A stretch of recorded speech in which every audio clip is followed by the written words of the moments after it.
Some people think strength comes from money and power, but the truth is, real strength comes from knowing what's worth protecting. In the frontier town of Cold Creek, widow Clara Dawson found peace helping quiet mountain man Jacob Holt mend his cabin after losing her husband.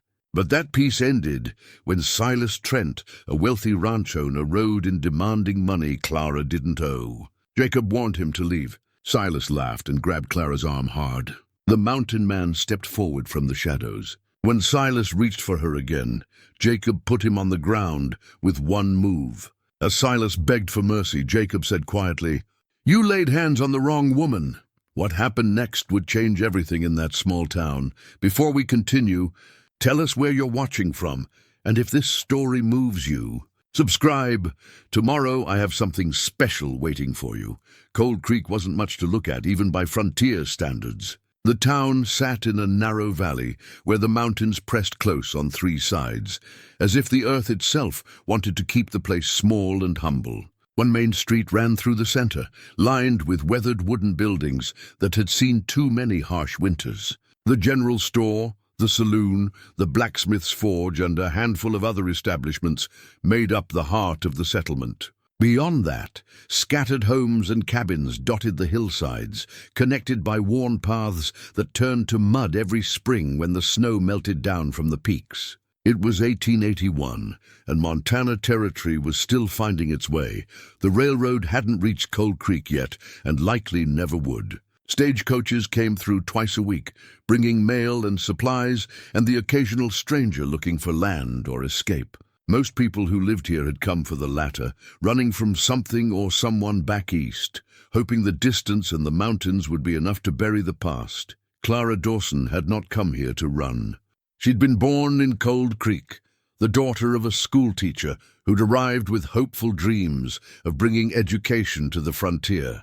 Her mother had died when Clara was 12, taken by fever one winter when the snow piled so high they couldn't reach the doctor in the next valley. Her father had followed 3 years later, his heart simply giving up one morning as he stood at the blackboard preparing the day's lessons. Clara had been 15, suddenly alone, suddenly responsible for herself in a place where survival required more than book learning. Thomas Dawson had saved her, though he'd never put it that way. He'd owned the general store, a quiet man 10 years her senior with gentle eyes and steady hands. He'd offered her work, sorting inventory and keeping his ledgers, and he'd never once made her feel like charity.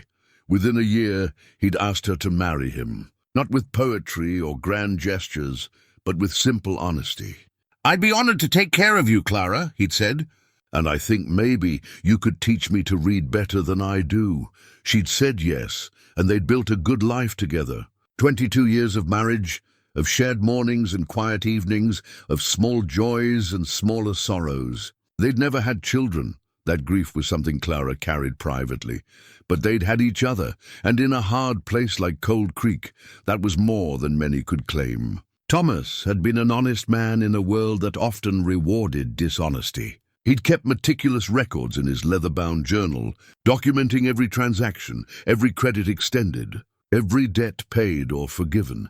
He'd refused to gouge customers during hard times, refused to water down supplies or shortchange waits. It had kept them comfortable but never wealthy, and Thomas had been content with that. "A man's word and his ledger ought to match," he'd say, running his finger down the neat columns of figures. "Otherwise, what's he worth?" 6 months ago, Thomas had been crossing the street when he'd seen a child wander into the path of a spooked horse, pulling a loaded freight wagon. He'd run without thinking, shoved the boy clear, and taken the impact himself. He died 3 hours later, holding Clara's hand, his last words a whispered apology for leaving her alone. The funeral had been well attended. Thomas had been respected, if not wealthy.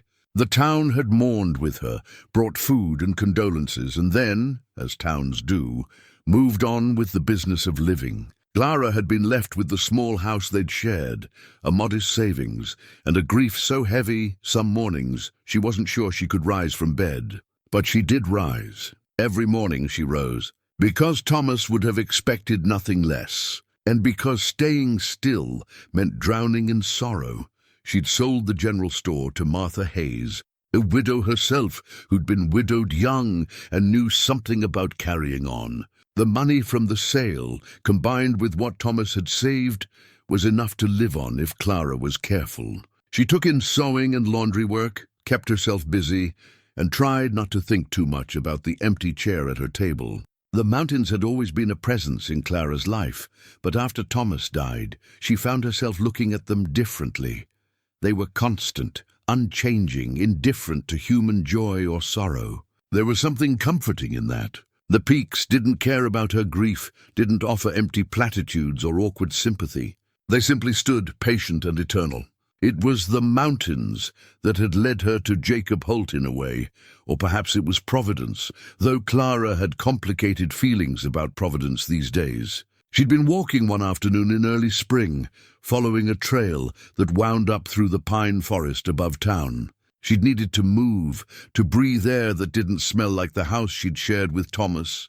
The snow was melting, revealing last autumn's fallen needles and the first tentative shoots of new growth. She'd walked farther than intended, lost in thought, and when she'd finally turned back, the sun was lower than she'd realized. That's when she'd seen the cabin. It sat in a small clearing, built solid from logs chinked with moss and mud. Smoke rose from a stone chimney, and a decent garden plot had been cleared and fenced nearby. She'd heard of the mountain man who lived up here. Everyone in Cold Creek had. Jacob Holt, they called him, though few knew much more than his name. He came to town once a month or so, traded furs and game for supplies, spoke to no one more than necessary, and disappeared back into the high country. Rumors swirled, the way they do about solitary men. Some said he was hiding from the law. Others claimed he'd gone mad after some tragedy back east.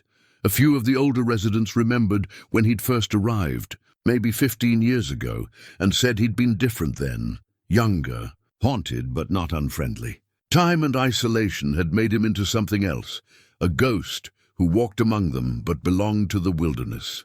Clara had stood at the edge of the clearing, uncertain whether to call out or slip away quietly. Before she could decide, the cabin door had opened. The man who emerged was tall and lean, wearing buckskin pants and a worn flannel shirt. His hair was long, tied back, streaked with gray, though he couldn't have been much past 50. His face was weathered, lined from sun and wind, and his eyes, when they met hers, were the color of winter ice. "You're lost," he'd said. Not a question, just a statement of fact. "I walked farther than I meant to," Clara had replied, lifting her chin slightly. She'd never been one to show fear, even when she felt it. "I know the way back. Be dark before you make it to town." He'd studied her for a moment, taking in her widow's black dress, her worn boots, the weariness in her face. "Storm coming in tonight. Can smell it." He'd been right, as she'd later learned he usually was about such things. The sky had been clear, but within an hour clouds had rolled over the peaks, and by nightfall Cold Creek was buried in a late spring snow squall. Jacob had offered her shelter with no ceremony. He gestured to the cabin, said, "You can wait it out here," and that had been that. The interior was simple but well kept. A rope bed in one corner, a table and 2 chairs, shelves lined with supplies, a stone hearth that radiated warmth. He'd given her the bed without discussion, made himself a pallet on the floor, and they'd pass the evening in near silence, broken only by the storm howling outside. In the morning, when the snow had stopped and the world lay white and clean, Jacob had walked her back to town. They'd barely spoken, but something had shifted. Perhaps it was simply 2 lonely people recognizing something in each other. Perhaps it was the memory of unexpected kindness in a world that often offered none. The following week, Clara had walked back up the mountain trail. She'd brought fresh bread and asked bluntly if he needed any help with anything. Jacob had looked at her for a long moment, then nodded toward his cabin. "Roof's got some weak spots," he'd said. "Could use an extra pair of hands." That had been the beginning. Once or twice a week, Clara made the climb to Jacob's clearing. She helped with repairs, tended the garden, sometimes just sat on the porch and sewed, while Jacob worked on tanning hides or carving snowshoes for the coming winter. He paid her in venison and elk. In firewood he'd cut and hauled down to her house in town, in the quiet companionship of someone who understood that grief didn't need to be discussed to be shared. They spoke little, but what they said mattered. Jacob told her, eventually, that he'd been a scout in the army, that he'd seen things in the war that still visited him in dreams. Clara told him about Thomas, about the emptiness of a house that had been full of small daily joys. Neither offered solutions or comfort beyond presence. It was enough. The people of Cold Creek watched this unlikely friendship with curiosity but little judgment. Martha Hayes told Clara she thought it was good for her to have purpose again. Sheriff Ben Cartwright, a fair-minded man in his 60s who'd known Clara since she was a girl, mentioned that Jacob Holt seemed less like a ghost and more like a man these days, and he figured Clara had something to do with that. There was one person who did not approve. Silas Trent had built his ranch empire in the valley below Cold Creek, buying up land and water rights, running cattle and horses across thousands of acres. He'd been Thomas's business partner in a few ventures over the years, though Thomas had always been cautious about those dealings. Silas had a reputation, earned honestly, for being ruthless in business and careless with people who got in his way. He was also a man who'd decided some years back that Clara Dawson would make a suitable wife. He'd never actually proposed, but he'd made his interest clear in the way powerful men do, with meaningful looks and suggestions that she must be lonely, that a woman needed protection and provision. Thomas had been alive then, and his quiet presence had been answer enough. After Thomas died, Silas had waited a respectful 3 months before making his first visit, bringing flowers and condolences and an offer to help with anything she might need. Clara had thanked him politely and sent him away. He'd returned twice more, each time more insistent. The third time, Clara had been direct. "Mr. Trent, I appreciate your concern, but I'm managing fine on my own. I'm not looking for a husband, and if I were, I'd do my own looking." Silas hadn't appreciated the rejection. Men like him rarely did. He'd left with a tight smile and a warning disguised as friendly advice. "Cold Creek can be hard on a woman alone, Clara. You do well to remember who your friends are." That had been 2 months ago. Since then, Silas had kept his distance, but Clara sometimes felt his eyes on her when she saw him in town. There was something calculating in his gaze, something that made her uncomfortable in a way she couldn't quite name. She'd mentioned it once to Jacob carefully while they were replacing rotted boards on his front porch. Jacob had paused in his work, looked down at the valley where Silas's ranch sprawled across the lowlands, and said simply, "Some men think everything's for sale if they offer enough. Those men don't like being told no. Should I be worried?" Clara had asked. Jacob had met her eyes then, and there'd been something in his expression that reminded her he'd been a soldier once. "Not while I'm breathing," he'd said, and gone back to hammering nails. It was a promise she'd held on to, though she hadn't truly believed she'd need it. Silas Trent was arrogant and presumptuous, but he was a businessman, not a brigand. He worked within the law, however loosely he interpreted it. She'd been wrong about that, as she was about to discover. The day it all changed had been ordinary in every way. Spring was fully arrived, the mountain meadows blooming with wildflowers, the air sweet with pine and warming earth. Clara had walked up to Jacob's cabin in the morning, carrying bread and a jar of the preserves Martha had given her. Jacob had been working on his fence line, and she'd helped him stretch wire and pound posts until noon. They'd eaten a simple lunch, bread, cheese, cold venison, sitting on the porch and watching a hawk circle lazy patterns against the blue sky. It was peaceful, the kind of peace Clara had learned to value after so much loss. She'd felt, for the first time in months, something like contentment. Then she'd heard horses approaching through the trees. 3 riders emerged into the clearing, Silas Trent in the lead on a fine bay gelding. Behind him rode 2 of his ranch hands, both armed with rifles across their saddles. Clara had stood slowly, her heart beginning to pound. Jacob had risen beside her, his posture relaxed but his eyes alert. "Clara," Silas had said, tipping his hat with exaggerated courtesy, "I'd hoped to find you in town, but Martha said you'd come up here. Saves me a trip, I suppose." His smile didn't reach his eyes as he glanced at Jacob. "Good afternoon, Holt." Jacob had nodded once, said nothing. "What do you want, Silas?" Clara had kept her voice steady. Silas had dismounted, pulled a folded paper from his jacket. "I've come on business, I'm afraid. Unpleasant business, but it can't be avoided any longer." He'd held out the paper. "This is a promissory note signed by your late husband. He owed me $500 from a business loan. I've been patient, given your circumstances, but the matter needs to be settled." Clara's hands had gone cold as she took the paper. She'd unfolded it, stared at what appeared to be Thomas's signature at the bottom of a document promising payment to Silas Trent for money borrowed. "This is a lie," she'd said quietly. "Thomas never borrowed money from you. He kept records of every transaction. This is a forgery." Silas's expression had hardened. "That's a serious accusation, Clara. I have the note properly signed. Your husband's financial difficulties are a matter of record. Thomas had no financial difficulties. His books were immaculate. Books can be altered." Silas had stepped closer, his voice taking on an edge. "I'm being generous, Clara. I'm giving you time to pay. But that house you're living in, that money from the store, that's mine until the debt is satisfied. You're lying." Clara had felt the rage building, hot and righteous. Thomas was weak," Silas had snapped. "He was a fool who didn't know how to capitalize on opportunities. And now you're just as foolish, taking up with this hermit." He gestured dismissively at Jacob. "When you could have had security, respect." That's when Clara had understood. This wasn't about money. This was about rejection, about power, about a man who couldn't tolerate being refused. "Leave," she'd said. "Get off this property and don't come back." Silas had laughed then, an ugly sound.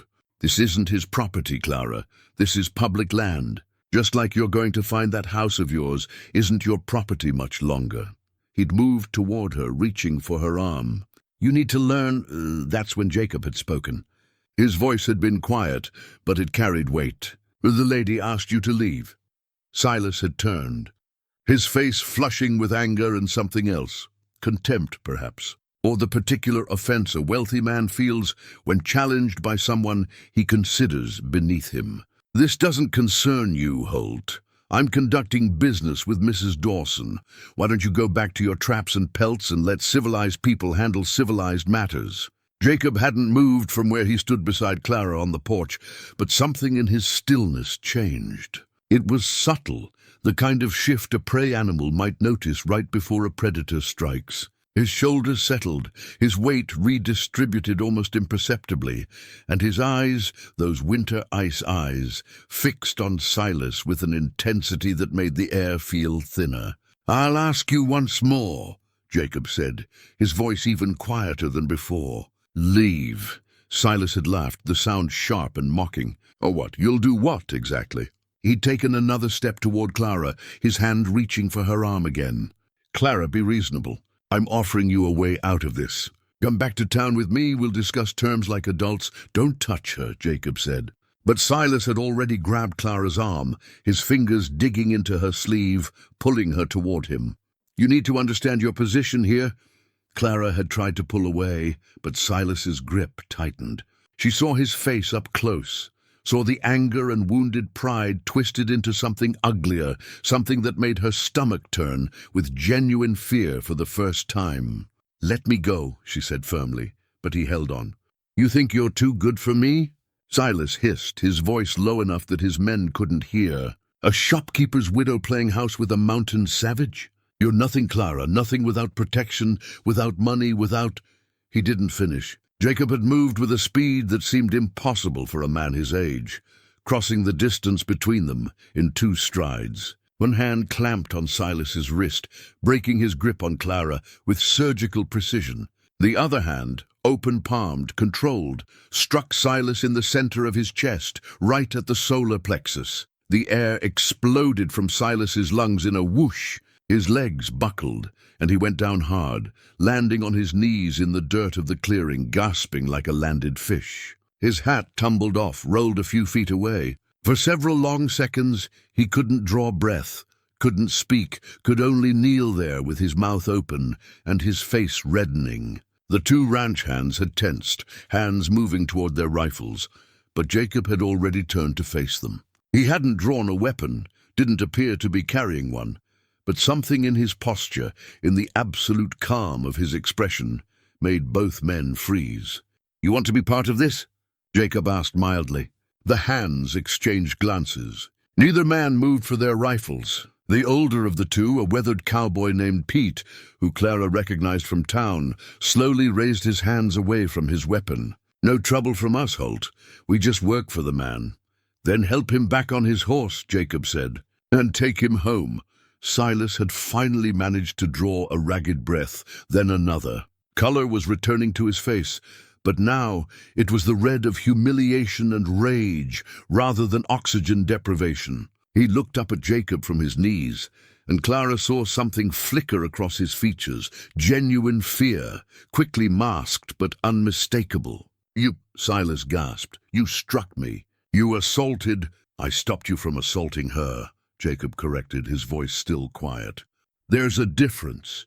Sheriff will see it that way too, if you want to make an official complaint." Silas pushed himself to his feet, unsteady, his fine clothes now covered in dust. His eyes darted from Jacob to Clara and back again, calculating, reassessing. The two ranch hands had dismounted and moved to flank him, ready to steady him if needed. "This isn't over," Silas said, trying to recover some dignity. "That note is legal and binding. I'll have what I'm owed, Clara, one way or another." He turned his gaze to Jacob, and the look was pure venom.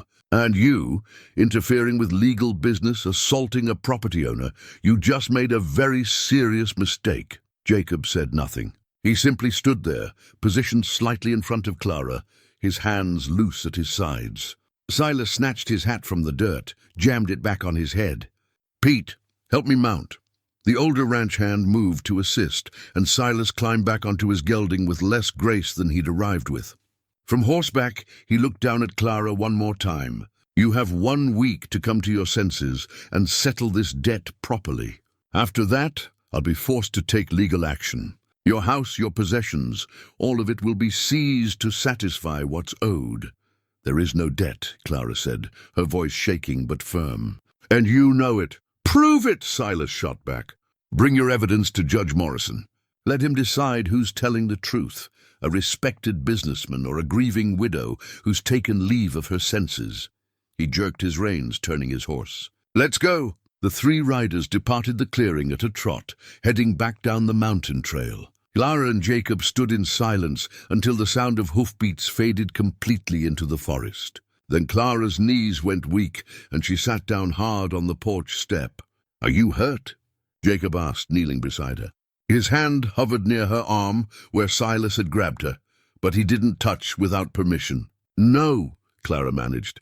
"Just shaken." She looked at the paper still clutched in her hand, the forged promissory note. "Jacob, this is a lie. Thomas never borrowed money from anyone. He was so proud of that. He said debt was a chain, and he'd rather do without than be bound." "I believe you," Jacob said simply. "Judge Morrison won't. He's been in Silas's pocket for years. Everyone knows it, but no one says it out loud." Clara felt tears of frustration and fear burning behind her eyes, but she refused to let them fall. "Silas will take everything. My home, the little money I have left. He'll destroy Thomas's reputation, make him look like a failure and a debtor. And there's nothing I can do to stop it." Jacob was quiet for a moment, his eyes on the trail where Silas had disappeared. When he spoke, his voice carried a weight Clara had never heard before. "There's always something that can be done. Question is whether you're willing to do it." Clara looked at him, this quiet man who'd become her friend, her ally in grief. "What do you mean?" "I mean, we find proof that note's a forgery. We find out what Silas is really after and why. We make it so he can't take what isn't his." Jacob met her eyes. "But it won't be easy, and it might be dangerous. Men like Silas Trent don't like being challenged, especially not by women and mountain hermits." "You could stay out of it," Clara said softly. "This isn't your fight." Jacob shook his head slowly. "He put his hands on you. Made it my fight the second he did that." He stood, offered her his hand. "Come on, Let's get you back to town before dark. Tomorrow we start figuring out what to do about this." Clara took his hand, let him pull her to her feet. The sun was beginning its descent toward the western peaks, painting the clearing in golden light. Everything looked peaceful, beautiful even, but Clara could feel how quickly things had changed. An hour ago she'd been content, almost happy. Now she stood on the edge of something dark and uncertain. "Jacob," she said as they started down the trail, "thank you." "For what you did." "Nothing to thank me for," he replied. "Just did what anyone should do."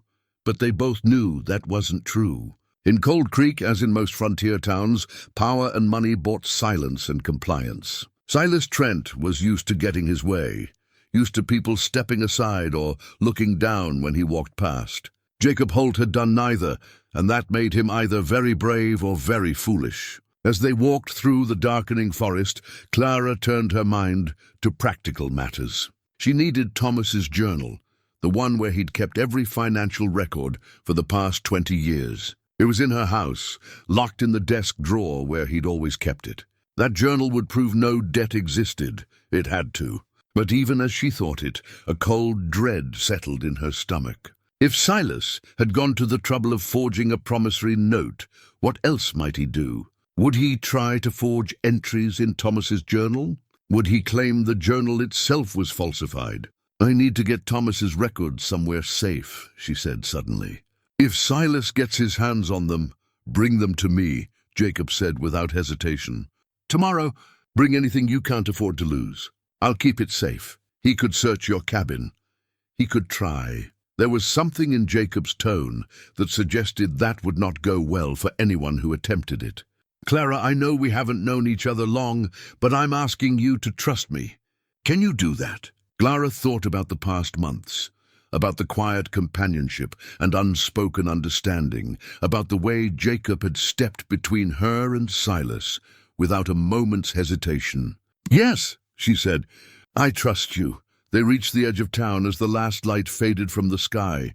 Jacob walked her to her front door, waited until she was safely inside, then tipped his hat and disappeared back into the darkness. Clara stood in her empty house, the forged promissory note still in her hand, and let herself feel the full weight of what had happened. Silas Trent had declared war, even if he dressed it up in legal language and false civility.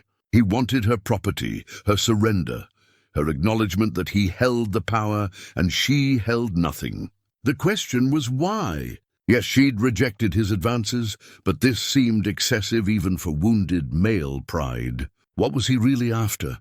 Clara lit a lamp, sat down at Thomas's desk and pulled out his journal. She ran her fingers over the leather cover, worn smooth from years of handling. Inside were pages of Thomas's neat handwriting, careful columns of figures, notes about credit extended and repaid, records of sales and purchases. It was the documentation of an honest man's honest work, and it was the only weapon she had against Silas's lies. She would take it to Jacob tomorrow, along with her other important papers, the deed to the house, her marriage certificate, Thomas's death certificate. She would put them in the hands of a man she'd known for only a few months, but trusted more than most she'd known for years. And then they would figure out how to fight back against a man who owned half the valley and had the law in his pocket. Clara closed the journal, held it against her chest for a moment. "Help me, Thomas," she whispered to the empty room. "Help me protect what we built. Help me prove the truth." No answer came, of course. The dead don't speak, no matter how much we wish they would. But Clara felt something shift inside her, something that felt almost like strength, or perhaps just the stubbornness that had kept her going after her parents died, after Thomas died, after every loss and hardship this hard land had thrown at her. She would not give up. She would not surrender to Silas's threats and manipulations. Thomas had been an honest man, and she would honor that honesty by fighting for the truth, no matter what it cost. Outside, Cold Creek settled into its evening rhythms. Lamps flickered in windows. The saloon piano started its nightly repertoire of familiar tunes. Horses shifted in stables, and somewhere a dog barked once, then fell silent. The mountains stood dark against the stars, indifferent and eternal, keeping their secrets as they always had. But in one small house on the edge of town, a widow made a decision that would change everything. She would stand and fight, and she would not stand alone. Morning came cold and clear, the kind of spring morning where you could see your breath but feel the promise of warmth in the sun's first rays. Clara had barely slept, her mind turning over possibilities and problems until exhaustion finally dragged her under near dawn. She woke with the sunrise, made coffee, and began gathering the documents she needed to take to Jacob. Thomas's journal went into a canvas bag, along with the deed to the house, their marriage certificate, and a sheaf of letters from Thomas's correspondence with various suppliers and merchants over the years. She added her mother's cameo brooch, her father's pocket watch, and the simple gold wedding band she wore on her left hand. No, not the ring. She couldn't bear to take that off, not yet. It stayed on her finger where it belonged. She was just fastening the bag when someone knocked on her door. Clara's heart jumped, fear flashing through her before she forced herself calm. It wouldn't be Silas. He'd given her a week, and he was too calculating to make his next move so soon. She opened the door to find Sheriff Ben Cartwright standing on her porch, hat in his hands. His weathered face was troubled, and Clara's stomach dropped. "Ben," she said. "What's wrong?" "Morning, Clara," he said, his voice gentle. "Mind if I come in? Need to talk to you about something." She stepped aside, let him enter. The sheriff was a good man, fair-minded and honest, but he was also practical. He knew where the power lay in Cold Creek, and he knew the limits of what he could do against someone like Silas Trent. "I heard about what happened yesterday," Ben said, turning his hat in his hands. "Up at Holt's place. That was fast," Clara said. "Let me guess. Silas came to see you last night, late." Ben sighed, moved to the window, looked out at the quiet street. "He's claiming Jacob assaulted him. Says he went up there on legitimate business, trying to collect a legal debt, and Holt attacked him without provocation."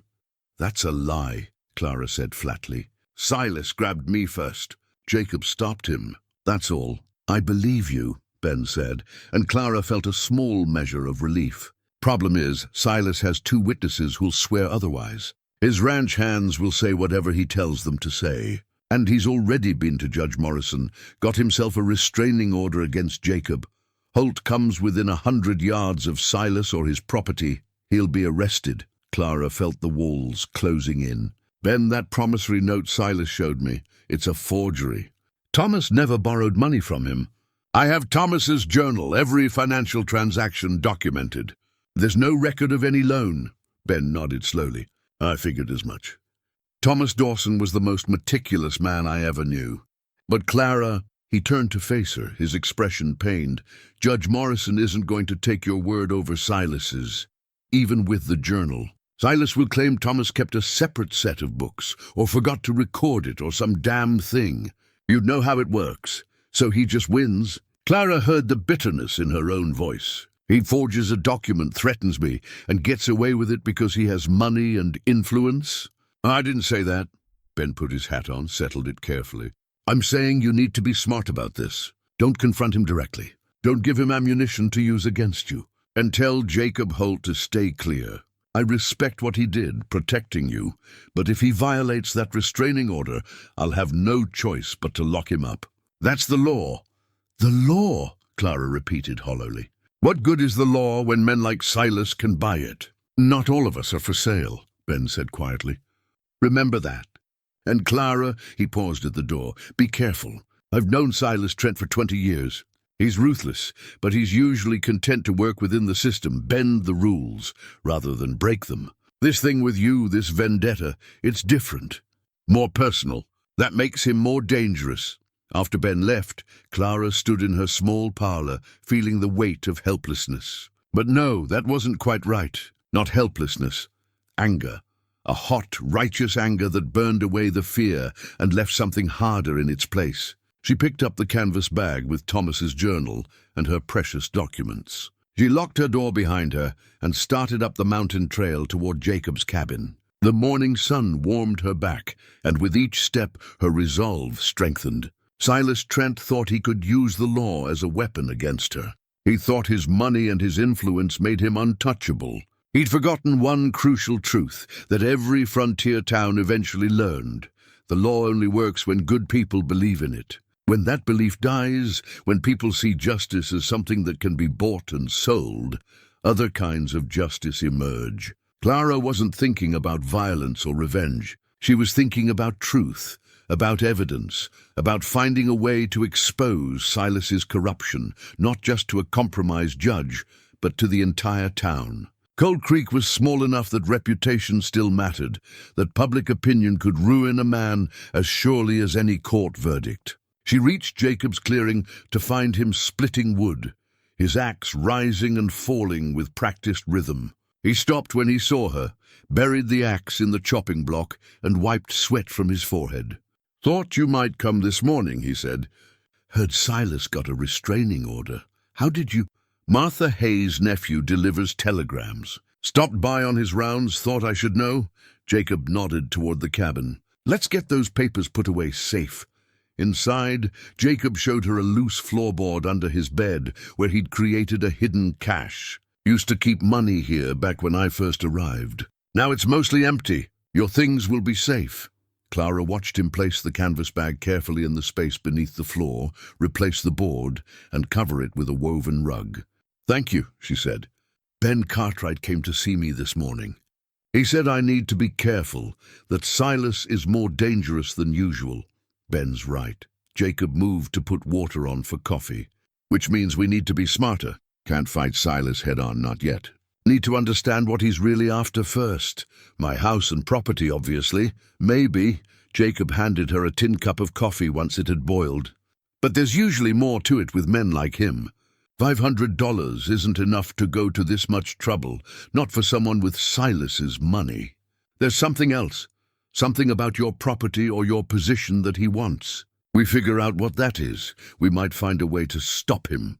Clara sipped the bitter coffee, let its warmth spread through her. "Where do we start?" "We start by finding out if you're the only one," Jacob said. "If Silas has done this before, used fake debts to steal property from people who couldn't fight back. A pattern like that, that's something even a crooked judge might have to answer for." It made sense. Clara felt the first stirring of hope. Martha might know. She hears everything that happens in town. "Then that's where we start." Jacob met her eyes. "But Clara, you need to understand. Once we start pulling on this thread, Silas is going to fight back. Harder than before. You sure you want to do this?" Clara thought about Thomas, about his honesty, and his pride in living a life above reproach. She thought about her small house, the life she'd built, the memory she was trying to protect. And she thought about Silas Trent's hand on her arm, the assumption that he could take whatever he wanted because he had the power and she had none. "I'm sure," she said. Jacob nodded slowly, something like respect in his winter ice eyes. "All right then, let's go to war." The walk back to Cold Creek felt different than any Clara had taken before. She'd walked this trail dozens of times now, in sun and rain, in the cool of morning and the warmth of afternoon. But today, with Jacob beside her and a purpose forming in her mind, every step felt weighted with meaning. They weren't just going to town. They were beginning something that would change everything, for better or worse. The mountain trail descended through tall pines, their needles carpeting the path with soft amber cushion that muffled footsteps. A creek ran parallel to the trail, swollen with snowmelt, rushing over stones with a sound like constant conversation. Birds called from the branches, jays and ravens mostly, their voices harsh and knowing in a way that made Clara think they understood more than birds should. Jacob walked slightly ahead, his steps sure and quiet. He'd left his buckskins for town clothes, wool trousers and a cotton shirt, a leather vest that had seen better years. But even dressed like a townsman, he moved like someone more comfortable in wilderness, his attention constantly scanning the forest around them, noting things Clara couldn't see. "You always this watchful?" she asked. "Old habits," Jacob said without turning. "Spent too many years scouting where inattention meant death. Can't shut it off now, even if I wanted to. Must be exhausting, always looking for danger. Less exhausting than being caught unaware." He paused at a bend in the trail where the trees opened up to give a view of the valley below. Cold Creek was visible from here, its buildings small as a child's toys, scattered in the narrow valley. Beyond, the grasslands stretched towards Silas Trent's ranch, thousands of acres marked by fence lines and distant cattle. "How much land does he own?" Clara asked, following Jacob's gaze. "Near about 15,000 acres, last I heard. Controls most of the good water in the valley, too. Bought up rights from homesteaders, some legitimate, some less so." Jacob's voice was neutral, but Clara heard the judgment underneath. "Man builds an empire like that, he gets used to having his way. Folks depend on him for work, for water rights, for credit at his company store. Hard to stand up to someone who controls whether you eat or not. Is that what he's counting on? That no one will help me because they're afraid of him?" "Partly." Jacob started walking again. "But people are more complicated than just fear. Some will help because it's right. Some won't help even though they know it's right. And some," he glanced back at her, "some are just waiting to see which way the wind blows before they choose a side." They reached the edge of town just as the morning was shifting toward noon. The main street was moderately busy. Wagons unloading supplies at the general store, horses tied at the saloon's hitching rail, a handful of people going about their daily business. Clara felt eyes turn toward them as they walked together toward Martha Hayes' store. She could almost hear the whispers starting, the speculation about the widow and the mountain man. Let them talk, she thought. She'd lived in Cold Creek her entire life, and she was done worrying about what people thought. Martha's general store occupied the largest building on Main Street, a two-story structure with living quarters upstairs and the commercial space below. Martha had bought it from Clara 6 months ago, paying a fair price and promising to maintain the standards Thomas had set. She'd kept that promise and then some. The store was clean, well-stocked, and Martha treated every customer with the same respect regardless of their ability to pay immediately. The bell above the door chimed as they entered. Martha was behind the counter helping a farmer's wife with fabric selection. She looked up, saw Clara and Jacob, and something flickered across her face. Concern, maybe, or recognition that their presence together meant something significant. "Be with you in a moment," Martha called, turning back to her customer. Clara and Jacob waited near the pot-bellied stove, pretending to examine a display of farming implements while Martha finished her transaction. The farmer's wife left with her purchases, and only then did Martha flip the sign on the door to closed and pull the shade down. "All right," Martha said, crossing her arms. "What's happened?" "And don't tell me nothing, because the whole town's buzzing about Silas Trent and his confrontation with you two yesterday." Clara glanced at Jacob, who nodded slightly. She pulled out the forged promissory note, handed it to Martha. "Silas claims Thomas owed him $500. This is his proof." Martha unfolded the paper, studied it carefully. She'd been a banker's wife back east before coming to Montana, and she knew documents. "The signature looks right," she said slowly, "but something's off about the paper itself. Too clean, too new. If Thomas signed this years ago, it should show more wear." She looked up at Clara. "You're saying it's a forgery?" "I know it is. Thomas never borrowed money from anyone. He kept meticulous records. There's no mention of any loan to Silas in his journal." Martha handed the paper back, her expression grim. "That journal won't matter to Judge Morrison. Silas has been contributing to the judge's election campaigns for years. You could have God himself testify, and Morrison would still rule in Silas's favor. That's what Sheriff Cartwright said." Clara tucked the paper away. "Martha, we need to know if Silas has done this before. Used fake debts to steal property from people who couldn't fight back. If there's a pattern—" "There is," Martha said flatly. She moved to the stove, poured 3 cups of coffee from the pot that sat perpetually warming there. "I didn't want to believe it at first. Seemed too calculated, too cruel. But I've been here long enough to see it happen 3 times that I know of." Jacob accepted a cup, took a careful sip. "Tell us." Martha settled onto a stool behind the counter, cradled her coffee in both hands. "First was about 8 years ago. Widow named Elizabeth Porter, married to Samuel Porter's son. Young thing, barely 20, with a baby. Her husband died in a mining accident, and Silas came calling with a debt claim. She couldn't prove otherwise, couldn't afford a lawyer. Lost her house, moved back east with her family in disgrace. Samuel was devastated. Clara felt something cold settle in her chest. Samuel Porter, the elderly rancher up near Copper Ridge. That's him. He's never forgiven Silas, but he's one old man against an empire. What could he do? Martha sipped her coffee. Second was a homesteader family, the Johnsons. Nice people, worked hard, were just starting to make their land pay. Silas showed up with a claim that the father had borrowed money for seed and equipment. The father swore it was a lie, but same story. Judge Morrison ruled in Silas's favor.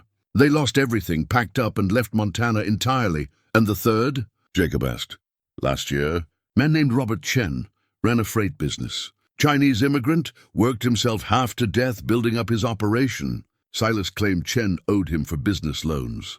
Chen had records proving otherwise, but Martha's voice went hard. Judge Morrison said a Chinaman's records couldn't be trusted. Ruled for Silas. Chen sold what was left of his business and disappeared. No one knows where he went.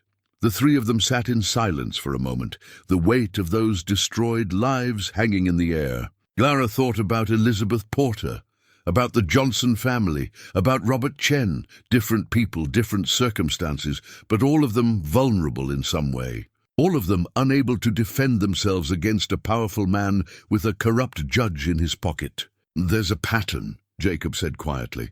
Widows, immigrants, small operators without family or connections to protect them. Silas picks targets who can't fight back effectively, and targets whose property he wants for some reason, Clara added. She looked at Martha. Do you know what Silas gained from each of those cases? Why those properties specifically? Martha thought for a moment. Elizabeth Porter's house was on the edge of town, right where the main road turns toward the valley. Good location for a business. Silas tore it down, built a warehouse there. The Johnson homestead had water rights to a creek that flows through Silas's land. And Robert Chen's freight business that gave Silas control of shipping in and out of Cold Creek. He owns the only freight operation now, can charge whatever he wants. So it's not just about cruelty, Clara said slowly, working through it. It's strategic. He's consolidating power, eliminating competition, securing resources he needs. Which means, Jacob said, your property has something he wants. Question is what? Clara thought about her small house, the quarter-acre it sat on. Nothing special about the location that she could see. No water rights, no particular business advantage. Unless the railroad, she said suddenly. There's been talk for years about bringing a spur line to Cold Creek. Thomas and I were at a town meeting 2 years ago where they discussed possible routes. One of the proposed lines would have come right through where my house sits. Martha's eyes widened. That's it. That has to be it. If the railroad comes through, property values along the route will skyrocket. Silas wants to own every parcel the railroad might need, so he can negotiate the price. Your house is probably one of the last pieces he needs. Jacob set his cup down with a decisive clink. So we need to find the others. Elizabeth Porter, the Johnsons if we can reach them. And we definitely need to talk to Samuel Porter. If we can get them to testify about what Silas did to them. They won't, Martha interrupted. I've tried talking to Samuel about it. He's too afraid. Says Silas will finish destroying what little he has left if he speaks up. And the others are long gone. Elizabeth's family won't let her anywhere near Montana, and the Johnsons could be anywhere by now. Clara felt frustration rising. So we know Silas is guilty of multiple frauds. We know there's a pattern, but we can't prove it because his victims are too frightened or too scattered? Not quite, Jacob said thoughtfully. We can't prove the other cases, but we can prove yours. You have Thomas's journal. You have your own testimony. And you have me as a witness to what happened yesterday. How Silas assaulted you, how he threatened you. Judge Morrison won't care, Clara said bitterly. Maybe not. But the people of this town will. Jacob stood, paced to the window, looked out at the street beyond. Martha, you said the whole town is talking. Let them talk. Let everyone know what Silas is doing. Make it public, make it impossible to ignore. Even a corrupt judge has to think twice when the entire community is watching. Martha was nodding slowly. A sort of trial by public opinion. Force the truth out into the open where everyone can see it. Exactly, Jacob said. And we document everything. Every threat Silas makes, every move he takes against Clara, we record it, we tell people. We make sure his actions can't be hidden or explained away. It was a good strategy, Clara had to admit, but it required something she wasn't sure she had. The courage to make herself even more vulnerable, more exposed, in the hope that her neighbors would stand with her rather than look away. What if they don't help? She asked quietly. What if people are too afraid of Silas, or they don't believe me, or they just don't care enough to get involved? Jacob turned from the window, met her eyes with that steady winter gaze. Then we'll know where we stand, and we'll figure out the next move. But Clara, I don't think that's going to happen. People in Cold Creek knew Thomas. They know you. They know you're not a liar or a cheat. And most people, when they see injustice clearly, they want to do something about it. They just need someone brave enough to stand up first. Someone like me, Clara said. Someone like you, Jacob confirmed. Martha stood, moved around the counter to take Clara's hands. I'll help however I can. I'll talk to people, spread the word about what really happened. And I'll make sure everyone knows Thomas's reputation for honesty, that his records can be trusted. Thank you, Clara said, squeezing Martha's hands. The older woman had been kind to her since Thomas's death, but this was more than kindness. This was choosing a side, knowing it might cost her business or worse. The bell above the door suddenly jangled, making all three of them jump. The shade was still drawn, the closed sign still showing, but someone was trying the door handle insistently. Martha Hayes! A man's voice called from outside. I know you're in there, open up. Sheriff's business. Martha exchanged glances with Clara and Jacob, then moved to unlock the door. Sheriff Cartwright stepped inside, his face grave. Behind him stood two of Silas Trent's ranch hands, not the two from yesterday, but two others Clara recognized from seeing them in town. Both wore pistols on their hips and carried themselves with the swagger of men who knew they had power behind them. Ben, Martha said carefully. What's this about? I'm sorry, Martha, Ben said, and he did look genuinely apologetic. But I've got a warrant here. He pulled a paper from his jacket. Judge Morrison issued a search order for any and all financial records belonging to Thomas Dawson, to be held as evidence in the debt case between Silas Trent and Clara Dawson. Clara felt the blood drain from her face. You can't, I don't have a choice, Clara. Ben wouldn't meet her eyes. It's a legal warrant. I have to execute it. Where are Thomas's business records? Not here, Clara said truthfully. Thank God she'd taken them to Jacob's cabin. Thomas's journal is with his other personal effects. Then I need to search your house, Ben said. These men are here as witnesses to ensure everything's done proper and legal. One of Silas's men smiled, showing teeth. Mr. Trent wants to make sure there's no chance of those records being altered or destroyed. Can't have evidence disappearing now, can we? Jacob had gone very still, his body language subtly shifting into something coiled and dangerous. Clara put a hand on his arm, felt the tension thrumming through him. It's all right, she said quietly.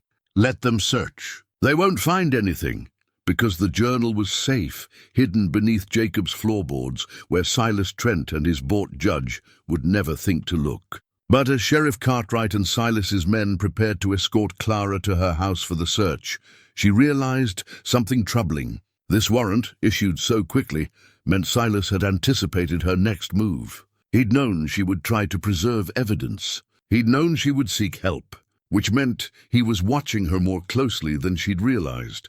And he was always one step ahead. The search of Clara's house was methodical and invasive. Silas's men went through every drawer, every cupboard, every trunk. They pulled up floorboards, checked behind pictures, emptied out Thomas's desk completely. Sheriff Cartwright supervised but didn't participate, standing near the door with his arms crossed and his expression unreadable. Clara watched them tear through her private things with a calm she didn't entirely feel. Let them search, she thought. Let them turn the house upside down. They wouldn't find what they were looking for. After an hour, the men admitted defeat. No journal, no ledgers, no financial records of any kind beyond a few recent receipts for household goods. Where is it? The taller of Silas's men demanded, getting in Clara's face. Thomas Dawson kept records. Everyone knows that. What did you do with them? My husband's personal effects are none of your concern, Clara said evenly. The warrant says you can search for them. It doesn't say I have to tell you where they are. The man looked like he wanted to argue, maybe even threaten, but Sheriff Cartwright stepped forward. That's enough, Hayes. The warrant's been executed. We didn't find anything. That's the end of it. Mr. Trent's not going to be happy, Hayes muttered. Then Mr. Trent can take it up with Judge Morrison, Ben said firmly. Now get out. Both of you. The two ranch hands left with obvious reluctance, shooting dark looks at Clara as they departed. Once they were gone, Ben turned to Clara with a heavy sigh. I'm sorry about this, he said. I know how it looks. It looks like Silas owns the law in this town, Clara said. Ben flinched but didn't argue. For what it's worth, I'm glad they didn't find what they were looking for. And Clara, be careful. Silas is going to escalate from here.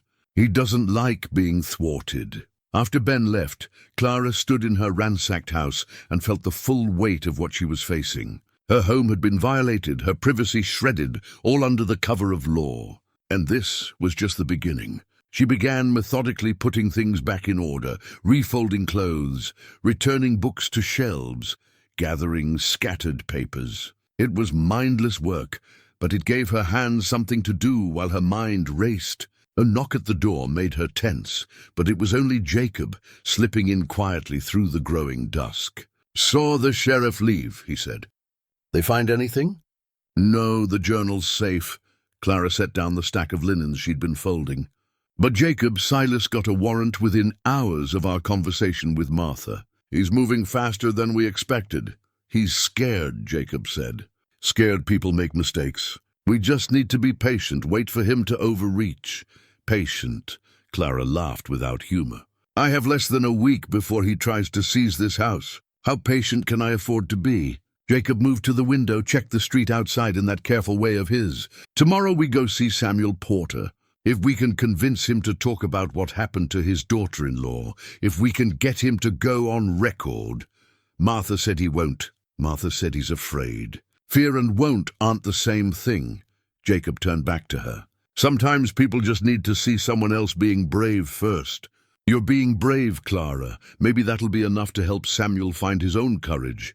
Clara wanted to believe that. She wanted to think that her stand would inspire others, that Cold Creek would rally against Silas Trent's corruption. But she'd lived here all her life, and she knew how easily fear could silence good intentions. Still, what choice did she have? She could run, leave Cold Creek entirely, start over somewhere else. But that would mean abandoning Thomas's memory, surrendering to Silas's lies, admitting that power mattered more than truth.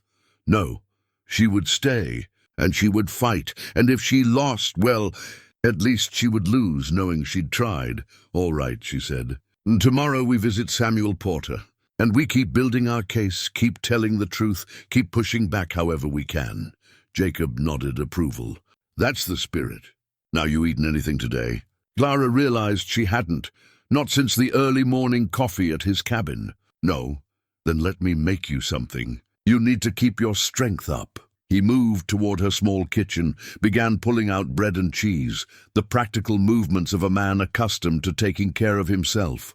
Clara watched him work and felt a sudden surge of gratitude so strong it nearly brought tears to her eyes. This man, this quiet recluse who owed her nothing, was standing beside her against forces that could destroy them both. Not for money, not for obligation, but simply because it was right. Jacob, she said softly. He paused, looked at her questioningly. Thank you. For everything. For, she gestured vaguely, encompassing the past days, his protection, his partnership in this fight, for not letting me face this alone. Jacob's expression softened slightly, though his eyes remained watchful. You remind me that there are still things worth protecting in this world, he said simply. Now eat. Tomorrow's going to be a long day. They ate in comfortable silence, the kind that comes from shared purpose and mutual respect. After Jacob left for his cabin, Clara locked her doors and tried to sleep. But rest came fitfully, punctuated by dreams of Thomas's face and the sound of papers rustling as strangers rifled through her life. Morning arrived grey and cold, threatening rain. Clara dressed in her warmest clothes, knowing the ride to Samuel Porter's ranch would take most of the day. She was just braiding her hair when she heard horses outside. Heart pounding, she went to the window and felt relief wash over her. Jacob sat astride a sturdy grey mare, leading a second horse, a gentle bay gelding that Clara recognized from the livery stable. She grabbed her shawl and went outside. "You rented horses?" "Borrowed," Jacob corrected. "Pete at the livery owed me a favor from last winter. These two will get us to Porter's place and back before dark." He dismounted, helped Clara up onto the bay with surprising gentleness. "You ride much?" "Not since I was a girl, but it comes back to you, doesn't it?" Clara settled into the saddle, found her balance. The bay stood patient beneath her, ears flicking back as if listening for her signals. They rode out of town, just as the first drops of rain began to fall. By the time they reached the mountain trail that led to Samuel Porter's ranch, the drizzle had become a steady rainfall that soaked through their clothes and turned the path to mud. But neither suggested turning back. Samuel Porter's place sat in a high valley, good grazing land sheltered by ridges on three sides. The ranch house was small but well maintained, smoke rising from the chimney promising warmth inside. Cattle dotted the hillsides, and Clara could see that despite his age and losses, Samuel still ran a working operation. They tied their horses under the shelter of the barn's overhang and approached the house. Jacob knocked firmly, and after a moment the door opened to reveal an old man with a weathered face and eyes that had seen too much sorrow. "Jacob Holt," Samuel said, surprise evident in his voice. "Don't often see you this far from your mountain.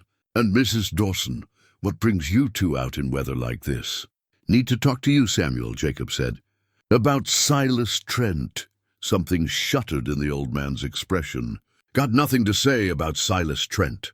"Please," Clara said before he could close the door. "I'm not asking you to do anything you're not ready for. I just need to understand what happened to your daughter-in-law. Because he's doing the same thing to me." Samuel stood frozen for a long moment, then sighed and stepped back. "Come in then. No sense letting you catch your death out there." The interior of the house was warm and neat, with the sparse cleanliness of a man living alone. Samuel gestured to chairs near the fire, poured them coffee from a pot on the stove, and settled into his own chair with the careful movements of someone whose bones ached. "Elizabeth," he said finally, "my son David's wife. Prettiest thing you ever saw, with a spirit to match. David was so proud when she agreed to marry him." The old man's hands trembled slightly around his cup. "They had one good year together, just one. Then David went down into the Silver Creek mine and didn't come back up. Gave in, took 3 men that day." Clara listened, her heart aching for the losses this family had endured. "Elizabeth was destroyed," Samuel continued, "but she tried to be strong for the baby's sake. Little Matthew was only 6 months old when his daddy died. Elizabeth wanted to stay here, raise the boy on the ranch. But," his voice went hard, "2 months after we buried David, Silas Trent came calling with a piece of paper saying David owed him $500. Said it was a loan for improvements to our water system, all proper and legal. But there was no loan," Clara said quietly. "There wasn't. David and I had done all that work ourselves, with materials we bought from Thomas Dawson's store. I had the receipts to prove it. But Silas had a promissory note with David's signature, and Judge Morrison ruled in his favor." Samuel's eyes grew distant. "Elizabeth lost everything. The house we'd built for her and David, the small savings they'd put aside, all of it seized to pay a debt that never existed. Her family back east sent money for train tickets, and she left Montana with Matthew in her arms and her life in ruins." "Have you heard from her?" Clara asked. "Christmas cards every year. She remarried eventually, a decent man who treats her well from what she says. But she won't speak of Montana, won't let Matthew know anything about his father or his heritage here. It's like she erased that part of her life entirely." Samuel looked at Clara with eyes full of old rage and older pain. And I let it happen. I had the receipts, I knew the truth, but I was afraid. Afraid Silas would destroy what little I had left. Afraid to stand up to a man with money and power and the law on his side. You're not the only one who's been afraid, Jacob said gently. That's how men like Silas operate. They count on fear keeping people silent. So why are you here? Samuel asked. What do you want from an old man who failed his family? Clara leaned forward, made sure Samuel was looking at her. I want you to know you're not alone in what happened. That Silas has done this to others, that it's a pattern. And I want you to know that I'm going to fight him, and I could use your help. Help how? Testifying. Samuel shook his head. I can't. I'm too old, too tired, and I have nothing left for Silas to take except this land, and he'd find a way to take it if I crossed him. What if there was a way to stop him? Clara pulled out Thomas's pocket watch, the one she'd been carrying for comfort. This was my husband's. He died 6 months ago, and now Silas is trying to steal my home with the same kind of forged debt he used against Elizabeth. But I have proof the debt doesn't exist. I have Thomas's journal, every transaction documented for 20 years. And I have people in town who are starting to realize what Silas has been doing. She set the watch on the table between them, its silver surface catching the firelight. This watch has been passed down through Thomas's family for 3 generations. It survived a war, a fire, years of hard frontier living. Thomas gave it to me the night before he died. Told me to keep it safe because it represented time. Time we'd had together, time he wished we'd have in the future, and time that's precious and can't be bought or sold. Samuel looked at the watch, then at Clara's face. Why are you telling me this? Because I'm asking you to give me time, Clara said. I'm not asking you to testify tomorrow or even next week. I'm just asking you to hold on to your courage a little longer. Let me build my case against Silas. Let me show the town what he really is. And when the moment comes, if it comes, I need to know if I can count on you to stand with me and tell the truth about what happened to Elizabeth. The old man was quiet for a long time, staring into the fire. Outside, rain drummed against the roof with steady insistence. Finally, Samuel reached into his shirt and pulled out a small leather-bound book, no bigger than his palm. This was David's Bible, he said. He carried it every day, even down into the mines. It was in his pocket when he died. See this? He pointed to a puckered scar in the leather, a groove that went nearly through the book. It took a bullet that was meant for him during the war. Saved his life then, couldn't save him from falling rock later. He held the Bible out to Clara. You keep this, not as a loan, but as a promise. When the time comes, if you can really build a case against Silas, I'll stand up. I'll tell Elizabeth's story. I'll show those receipts I've kept all these years. I may be old and afraid, but maybe it's time to remember that my son was brave, and his widow was brave, and the least I can do is honor that. Clara took the Bible carefully, feeling the weight of it, the significance. Thank you, she said, her voice thick with emotion. Thank you, Samuel. Don't thank me yet, the old man said. Just make sure you know what you're getting into. Silas Trent doesn't fight fair, and he doesn't forgive. You come at him, you better not miss. We won't miss, Jacob said with quiet certainty. They left Samuel's ranch as the rain was tapering off, the Bible safely wrapped in Clara's shawl. The ride back to Cold Creek was slower, both of them tired from the emotional weight of the conversation. But Clara felt something she hadn't felt in days, hope. Small and fragile, but real. That was well done, Jacob said as they descended the mountain trail. What you said about the watch, about time, that reached him. It was true, Clara replied. Time is the one thing Silas can't buy or forge or steal. And the more time we have, the more chance we have to expose him. They reached town as dusk was falling.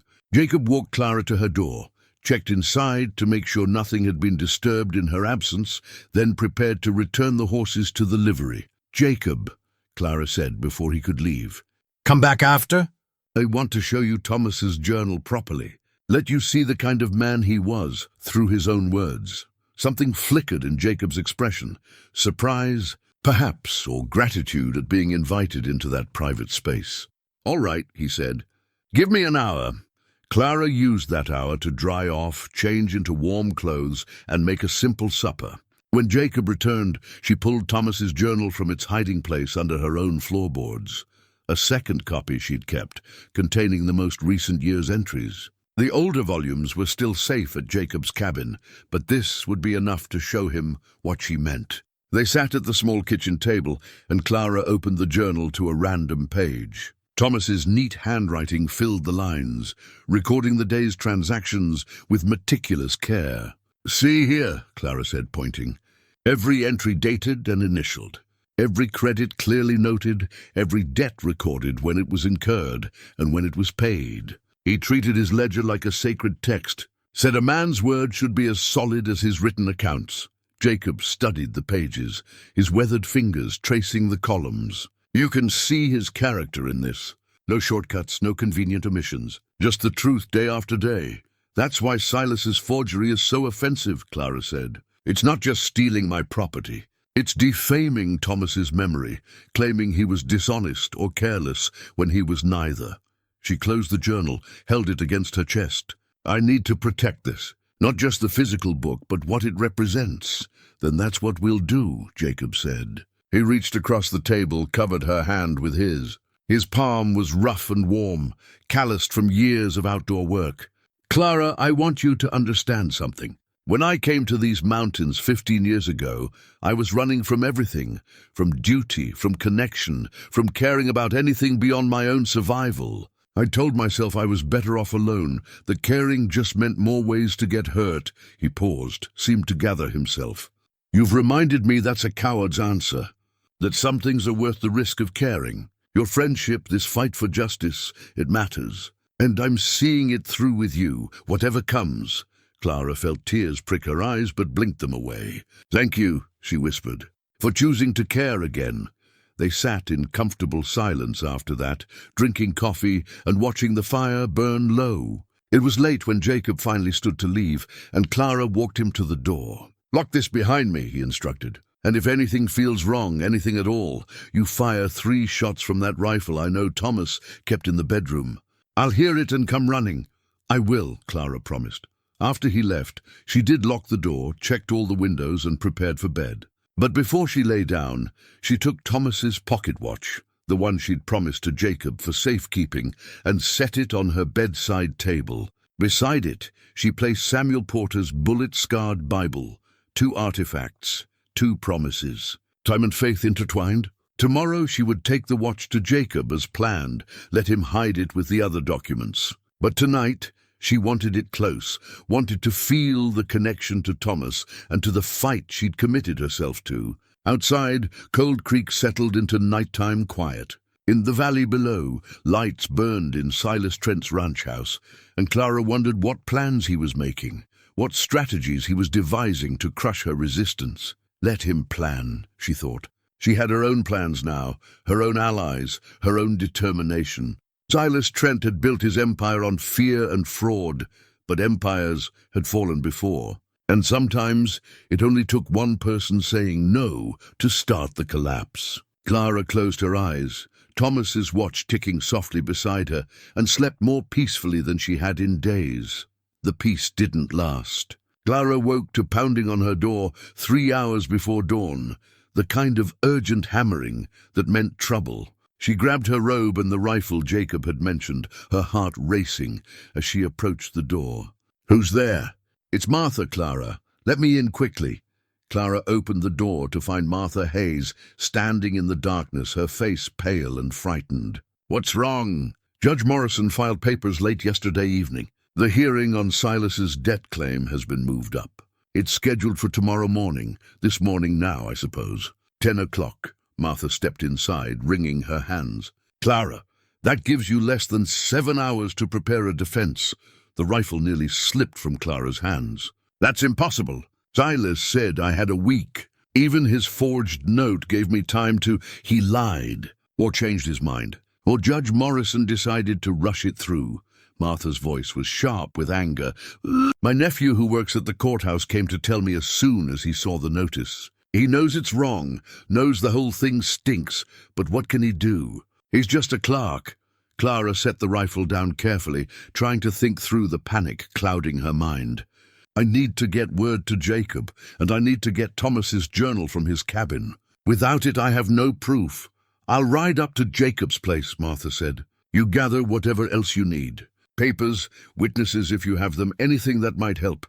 Meet us at the courthouse by 9:30, so we have time before the hearing starts. After Martha left, Clara moved through her house in a kind of controlled frenzy, pulling together every document she had, the deed to her house, her marriage certificate, receipts from Thomas's transactions with various merchants, letters from business associates praising his honesty. It wasn't enough, not without the journal, but it was something. She was just finishing when someone knocked again. This time it was Sheriff Cartwright, looking grim and exhausted. Don't suppose you've heard, he said without preamble. About the hearing? Yes, Martha told me. Ben nodded. Clara, I want you to know, I think this is wrong. The whole thing. But Judge Morrison made it clear that if I don't ensure you appear in court, he'll hold me in contempt. So I'm here officially to notify you that your presence is required at 10 o'clock this morning to answer Silas Trent's debt claim. I'll be there, Clara said. And unofficially, Ben lowered his voice, I'd suggest you have good representation. A lawyer. If you can find one willing to go against Silas, there isn't a lawyer within 50 miles who'd take my case against Silas Trent, and you know it. Then you'll have to defend yourself, which means you need evidence, witnesses, and a good argument. Ben glanced around at the papers Clara had assembled. Is that all you have? I have Thomas's journal. It proves there was no debt. Where is it? Clara hesitated, but Ben held up a hand. Don't tell me. I don't want to know. Just make sure you have it at that courthouse, because without it, Morrison will rule against you before noon, and Silas will have your property by supper time, after Ben left. Clara sat in her darkened house and tried to steady herself. The hearing was happening in hours, not days. She'd thought she had time to build a case, to gather support, to expose Silas's pattern of fraud. Instead, she was being rushed into a courtroom controlled by a corrupt judge with barely any preparation. Think, she told herself. You have the journal. You have your testimony. You have Jacob as a witness to yesterday's assault. What else? The compass. Thomas's silver compass, the one that always pointed true north. He'd given it to her on their first anniversary. Told her it represented their marriage. No matter which way life pulled them, they'd always find their way back to each other. She found it in her jewelry box, held it in her palm. The needle swung, settled, pointed steadily north. True north. The right path, even when everything else was confusion and fear. She would take the compass to court with her, not as evidence exactly, but as a reminder of what she was fighting for. Truth, integrity, the right path, even when it was the hard path. Dawn was breaking when Jacob and Martha arrived together, both looking worried, but determined. Jacob had Thomas's journal wrapped in oilcloth, protected from any weather. They sat at Clara's kitchen table and went through their strategy. The journal is our strongest evidence, Jacob said, laying out the leather-bound book. It clearly shows no loan from Silas, no debt of any kind. Morrison will try to discredit it, but the entries are dated, detailed, and consistent over years. That kind of record is hard to forge or dismiss. I can testify to Thomas's character, Martha offered. I bought the store from Clara, saw his bookkeeping myself. Everyone in town knew Thomas Dawson was honest to a fault. And I'll testify about what happened at my cabin, Jacob said. How Silas threatened Clara, grabbed her, behaved in a way that shows this isn't about legitimate debt collection. It's about intimidation and theft, Clara nodded, grateful for their support but still afraid. What if Morrison won't let you testify? What if he rules the journal inadmissible? Then we make sure everyone in that courtroom sees it anyway, Jacob said grimly. Morrison may be corrupt, but he still needs to maintain some appearance of fairness. There'll be people watching, people who'll talk afterward. We use that. They arrived at the courthouse at 9:30 to find it already filling with townspeople. Word had spread fast about the hearing, and it seemed like half of Cold Creek had turned out to watch. Clara saw faces she recognized, shopkeepers, farmers, miners, families who'd known Thomas and her for years. Some looked sympathetic, others merely curious, but they were all there.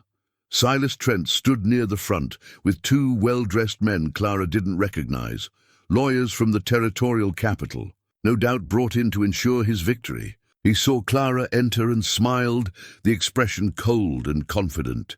Judge Morrison's courtroom was a simple space, more suited to minor disputes and land claims than serious legal proceedings. But Morrison himself, when he emerged from his chambers, looked every inch the authority figure. Black robes, severe expression, grey hair swept back from a face that might have been handsome in youth, but had hardened into something autocratic with age. "Court is in session," Morrison announced, rapping his gavel. "Case of Trent versus Dawson regarding collection of debt. Mr. Trent, present your case." One of Silas's lawyers stood, a slick man named Harrington with a voice like oil and water mixed. "Your Honor, this is a straightforward matter of debt collection. My client, Mr. Silas Trent, loaned the late Thomas Dawson $500 for business purposes 3 years ago. Said loan was documented in a promissory note duly signed by Mr. Dawson." He produced the forged note with a flourish. "Despite repeated attempts to collect, the debt remains unpaid. We ask the court to rule in Mr. Trent's favor and authorize seizure of property to satisfy the debt, plus interest and court costs." "Mrs. Dawson," Morrison said, turning his attention to Clara with barely concealed impatience, "do you have representation?" "I'm representing myself, Your Honor," Clara said, standing. Her voice shook slightly, but she forced herself to project confidence she didn't entirely feel. "Very well, present your defense." Clara stepped forward, carrying Thomas's journal. "Your Honor, my husband Thomas Dawson kept meticulous financial records for over 20 years. This journal documents every business transaction, every loan, every debt incurred or paid. There is no entry for any loan from Mr. Trent. No such debt ever existed." She opened the journal, showed the pages to Morrison. The judge glanced at them briefly, his expression dismissive. "Mrs. Dawson, anyone can create a ledger after the fact. This proves nothing except that you have access to paper and ink. This isn't created after the fact," Clara protested. "You can see the progression of dates, the consistency of the handwriting over years. My husband updated this journal daily. It's a complete record. It's a record you control," Harrington interrupted smoothly. "A record that could easily have been altered or falsified to support your claim. Your Honor, the promissory note is a legal document, properly signed and witnessed. It should take precedence over an informal journal that Mrs. Dawson herself admits to having exclusive access to." Morrison nodded. "The lawyer makes a valid point. Mrs. Dawson, unless you have independent verification of these records, I'm inclined to give more weight to the promissory note." "I can provide verification," Martha Hayes said, standing from the gallery. "Your Honor, I purchased Mr. Dawson's general store from Mrs. Dawson 6 months ago. Before the sale, I reviewed his business records extensively. They were immaculate, complete, and entirely consistent with this journal. Thomas Dawson was known throughout Cold Creek for his honesty and careful bookkeeping." Morrison's eyes narrowed. "Mrs. Hayes, you're not a financial expert. Your opinion on Mr. Dawson's bookkeeping practices is noted, but not particularly relevant to the legal question at hand." "Then I'd like to testify, Your Honor," Jacob said, standing. His voice carried through the courtroom with quiet authority. "I witnessed Mr. Trent's behavior toward Mrs. Dawson 2 days ago. His conduct suggested this debt claim is not legitimate business, but rather harassment and intimidation." "And you are?" Morrison asked coldly. "Jacob Holt. I own property adjacent to where the incident occurred." "The Mountain Hermit," Harrington said with open contempt. "Your Honor, Mr. Holt has no relevant testimony regarding the validity of the promissory note. What he claims to have witnessed is immaterial to the debt question." "I'm inclined to agree," Morrison said. "Mr. Holt, unless you have direct knowledge of financial transactions between Mr. Trent and Mr. Dawson, your testimony is not relevant." Clara felt the case slipping away from her. Morrison was systematically excluding every piece of evidence and testimony she had. The courtroom had gone quiet, people sensing the rigged nature of the proceedings. "Your Honor," Clara said, her voice rising, "this is not a legitimate debt. Mr. Trent has used similar false claims against other residents of Cold Creek. There's a pattern of fraud. Morrison's gavel came down hard. Mrs. Dawson, you will not make unfounded accusations in my court. Do you have any actual evidence beyond this journal that the debt doesn't exist? Clara's mind raced. She thought of Samuel Porter, of the receipts he'd mentioned, of Elizabeth's story. But Samuel wasn't here, and those receipts referred to a different case, a different victim. She had no way to prove the pattern, no way to show that this was Silas's standard method of stealing property. Unless, Your Honor, she said, an idea forming, I request that you examine the promissory note more carefully.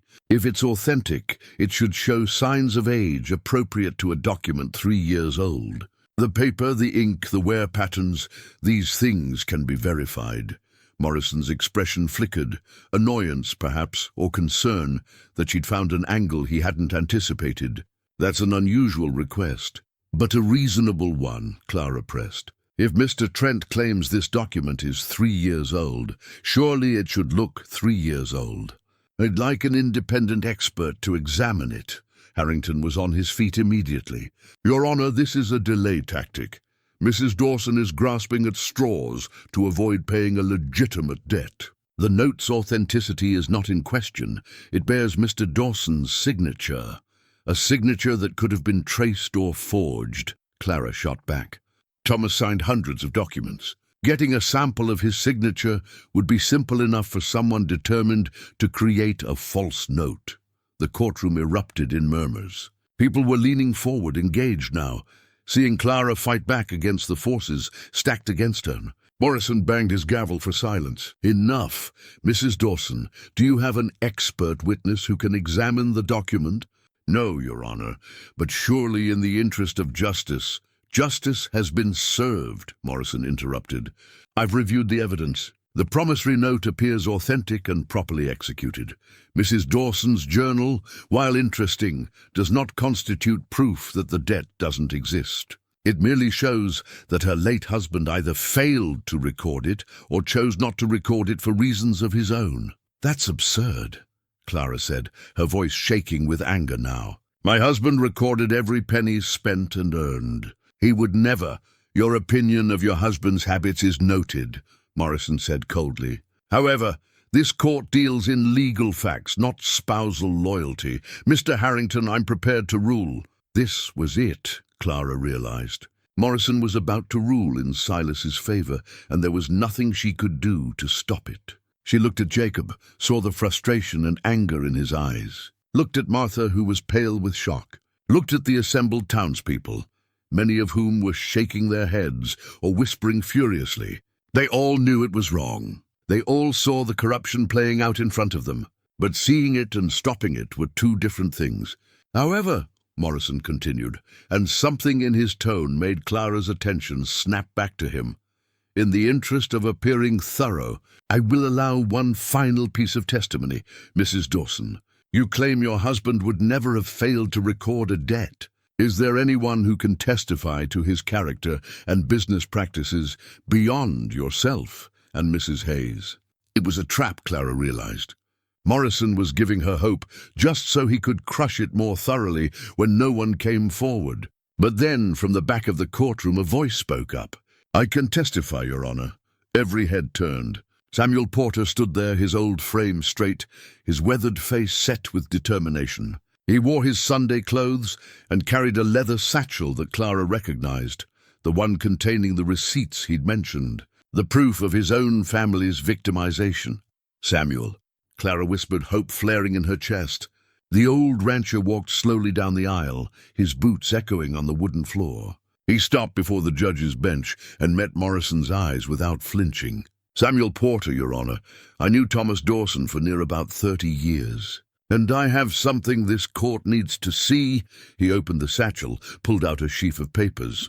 These are receipts from Thomas Dawson's store, documenting materials my son David purchased for ranch improvements 8 years ago. Materials that Silas Trent claimed David borrowed money to buy, money that my daughter-in-law supposedly owed after David died. The courtroom went dead silent.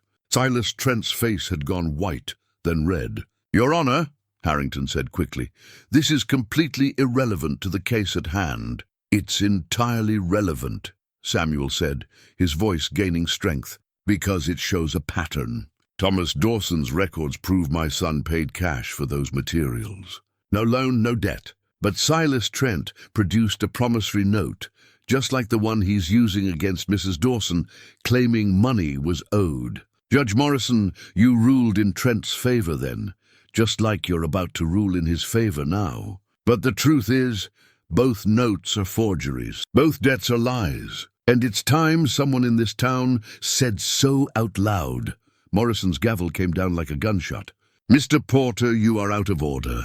This court's previous ruling is not under review. Maybe it should be, someone called from the gallery. Clara turned to see Pete, the ranch hand who'd been with Silas at Jacob's cabin, standing with his hat in his hands. Maybe a lot of things should be reviewed, Your Honor, because I've seen Mr. Trent with blank promissory notes, and I've heard him talking about finding signatures to trace. I worked for him for 5 years, and I'm done pretending I don't know what he's been doing. The courtroom erupted. People were on their feet shouting, some in support of Clara and Samuel, others defending Silas. Morrison pounded his gavel until Clara thought it might break, but the chaos continued. And through it all, Clara stood holding Thomas's compass, feeling its weight in her hand, watching as the careful facade of Silas Trent's empire began to crack. Judge Morrison finally restored order by threatening to clear the courtroom entirely. The spectators settled into tense silence, but the atmosphere had fundamentally changed. What had been a routine proceeding, a powerful man crushing a widow through legal manipulation, had transformed into something else. The truth was out now, messy and undeniable, and there was no putting it back in the box. Mr. Porter, Morrison said, his voice tight with barely controlled anger, your allegations are serious and, I must say, highly inappropriate. You're making claims about this court's past rulings without any— I have proof, Your Honor, Samuel interrupted, his fear seemingly burned away by righteous anger. These receipts signed by Thomas Dawson, dated and documented. They show my son paid cash for materials that Silas claimed were purchased with borrowed money. Thomas's journal would have the same transactions recorded on his end. Cross-reference them. The truth is right there for anyone honest enough to look. Silas was on his feet now, his face a mask of controlled fury. Your Honor, this is a circus. Samuel Porter is a bitter old man nursing a decade-old grudge. His so-called evidence is meaningless. Then you won't mind if it's examined, Jacob said, his voice cutting through the noise like a blade. He'd moved to stand beside Samuel, and together the two men presented a united front. If the receipts and Thomas's journal contradict your promissory note, that proves fraud. If they support it, then Mrs. Dawson loses and you win. Simple enough. Morrison looked trapped, his eyes darting between Silas and the crowd of townspeople watching with intense attention. Clara could see the calculation in his face. He wanted to rule for Silas. Had probably already been paid to do so, but the situation had escalated beyond a simple corrupt judgment. Too many people were watching now. Too many questions were being raised. This hearing is getting out of hand, Morrison said finally. I'm calling a recess until this afternoon, 2 o'clock. At that time, I will review all evidence presented, including Mr. Porter's receipts, and make my ruling. Court is adjourned. The gavel came down with finality. People began filing out of the courtroom, their voices rising in animated discussion. Clara felt a hand on her shoulder and turned to find Martha, her eyes bright with cautious hope. You did it, Martha whispered. You got Samuel to come forward.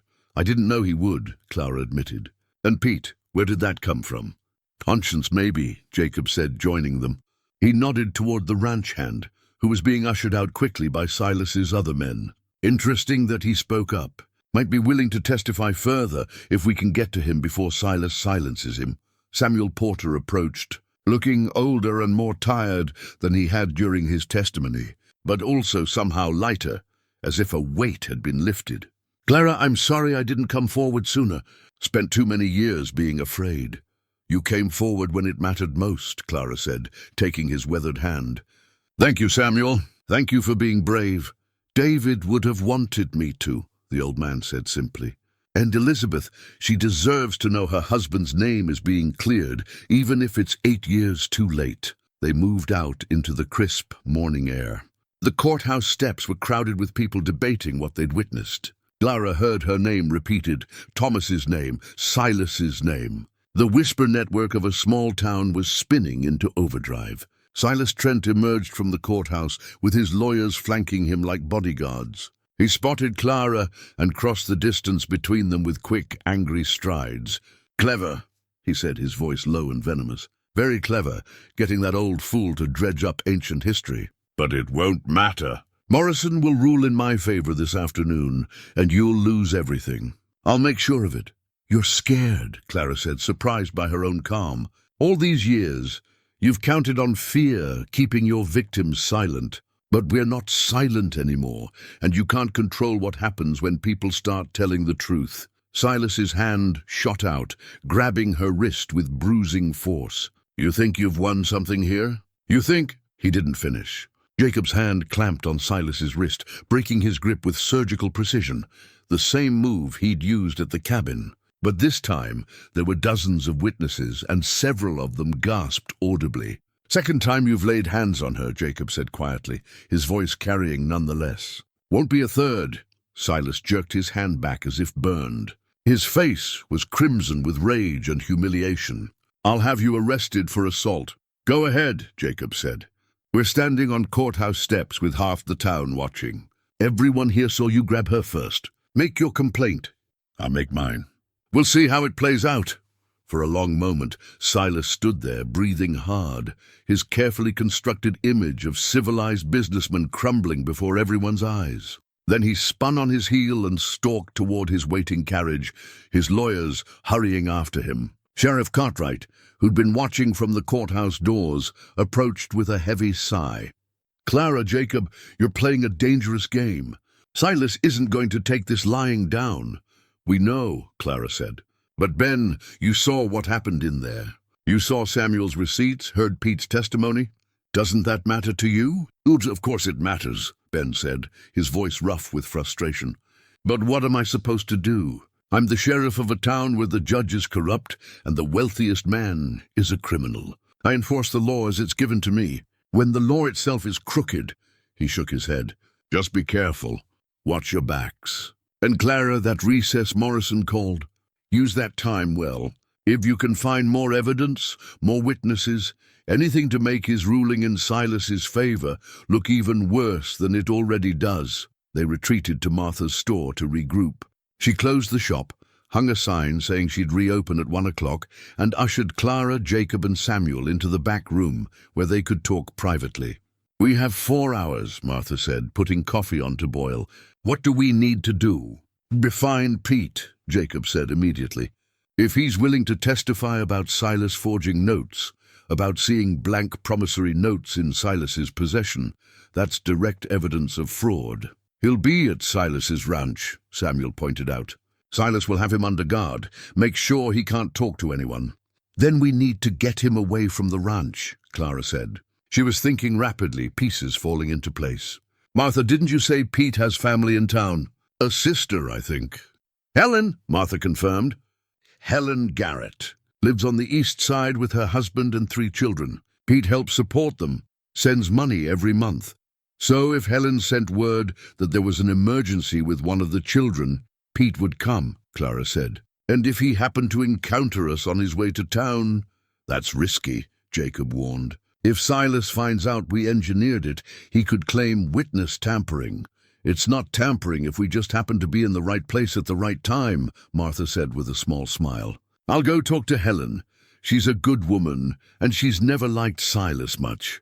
If I explain what's at stake, be careful," Clara said. "If Silas suspects, let me worry about that," Martha said, already putting on her shawl. "You 3 figure out what else we need. I'll be back within the hour." After Martha left, Clara, Jacob, and Samuel spread out the evidence they had. Thomas's journal, Samuel's receipts, the forged promissory note. It painted a clear picture of fraud, but would it be enough to overcome Morrison's corruption? "What we're missing," Samuel said slowly, "is motive. Why Clara's property specifically? I understand why Silas wanted Elizabeth's house, good location for his warehouse. But what makes Clara's place so valuable? The railroad, Clara said. Martha and I discussed this. There's been talk of bringing a spur line to Cold Creek, and Clara's property sits right on one of the proposed routes. Jacob pulled out a folded map he'd been carrying. I borrowed this from the land office this morning. Look, he spread it out on the table. If the railroad comes through here, connecting Cold Creek to the main line, it transforms the whole valley.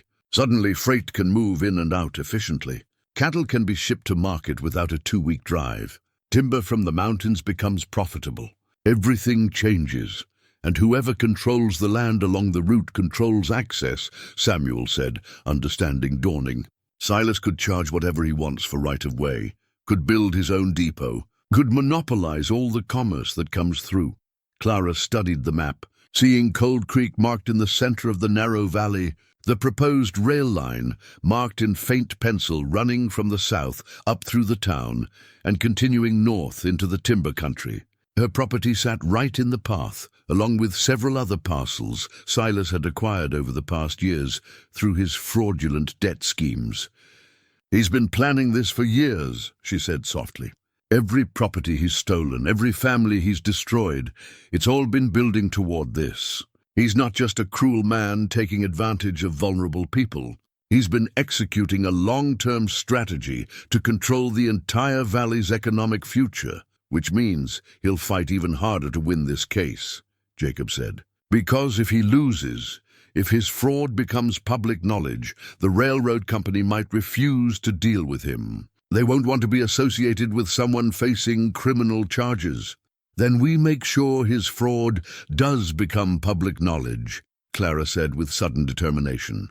We don't just fight this case. We make sure everyone knows. The railroad company, the territorial government, every newspaper and business interest that might care. We expose him so completely that even if Morrison rules in his favor, Silas is finished anyway. Samuel was nodding slowly.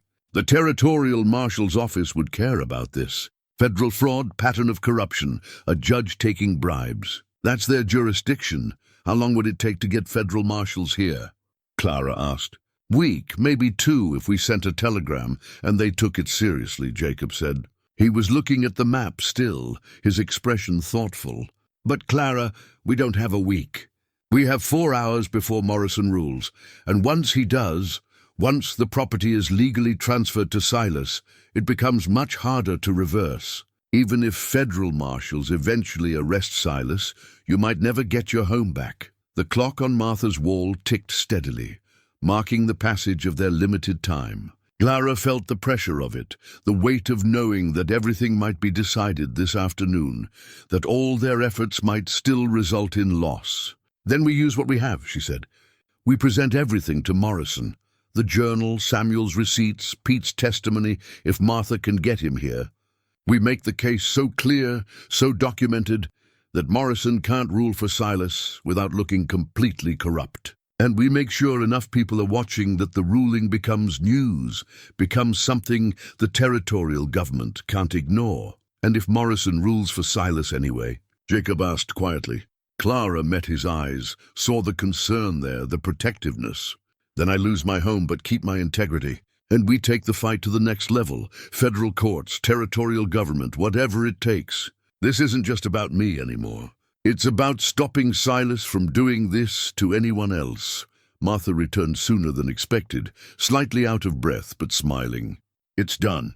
Helen sent word to Pete that her youngest has a fever and she needs him. Pete's already left the ranch.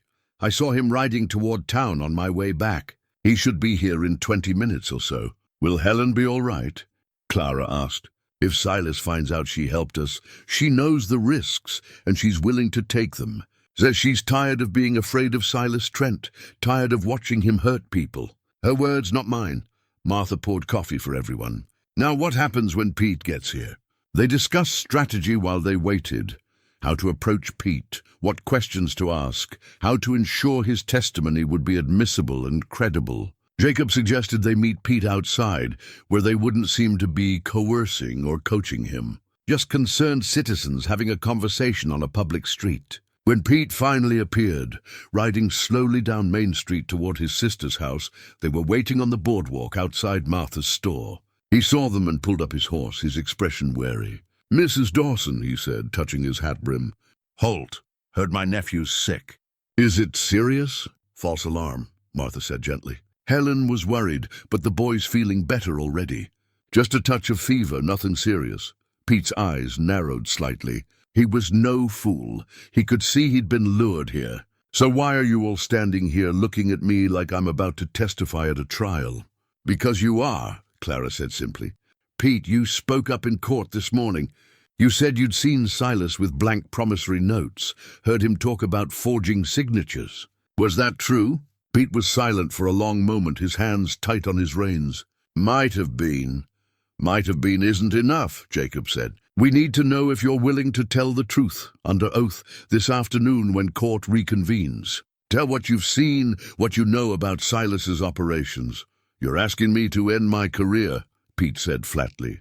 "I work for Silas, have for years. I testify against him. I'm done in this valley. No one will hire me, no one will trust me. And what happens to my sister's family when I can't send them money anymore?" Clara stepped forward, looked up at Pete with complete honesty. "You're right. It will cost you. But Pete, how many more families have to be destroyed before someone with direct knowledge stands up? How many more widows? How many more children losing their homes? You have a chance to stop it. That's worth something." Pete looked at her, then at Samuel Porter standing there with his old shoulders straight, despite everything he'd lost. "Mr. Porter, your daughter-in-law, Elizabeth. She was kind to me once, when I was new to the valley and didn't know anybody. Brought me food when I was sick, didn't have to.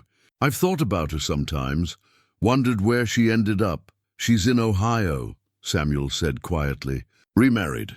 Has a good life now, or so she says in her letters. But she lost years to grief and poverty because of what Silas did. Your testimony might not change that, but it could prevent him from doing it to anyone else." The cowboy sat on his horse, the internal struggle visible on his weathered face. Finally he dismounted, tied his horse to the hitching post.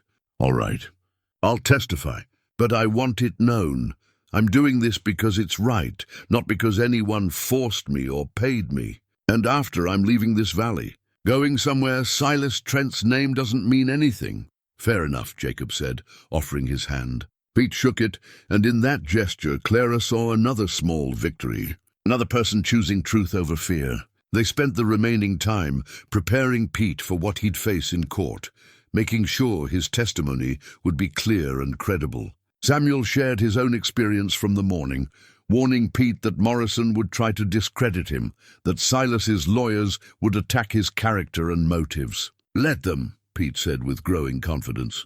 "I've got nothing to hide. I've seen what I've seen, and the truth is the truth."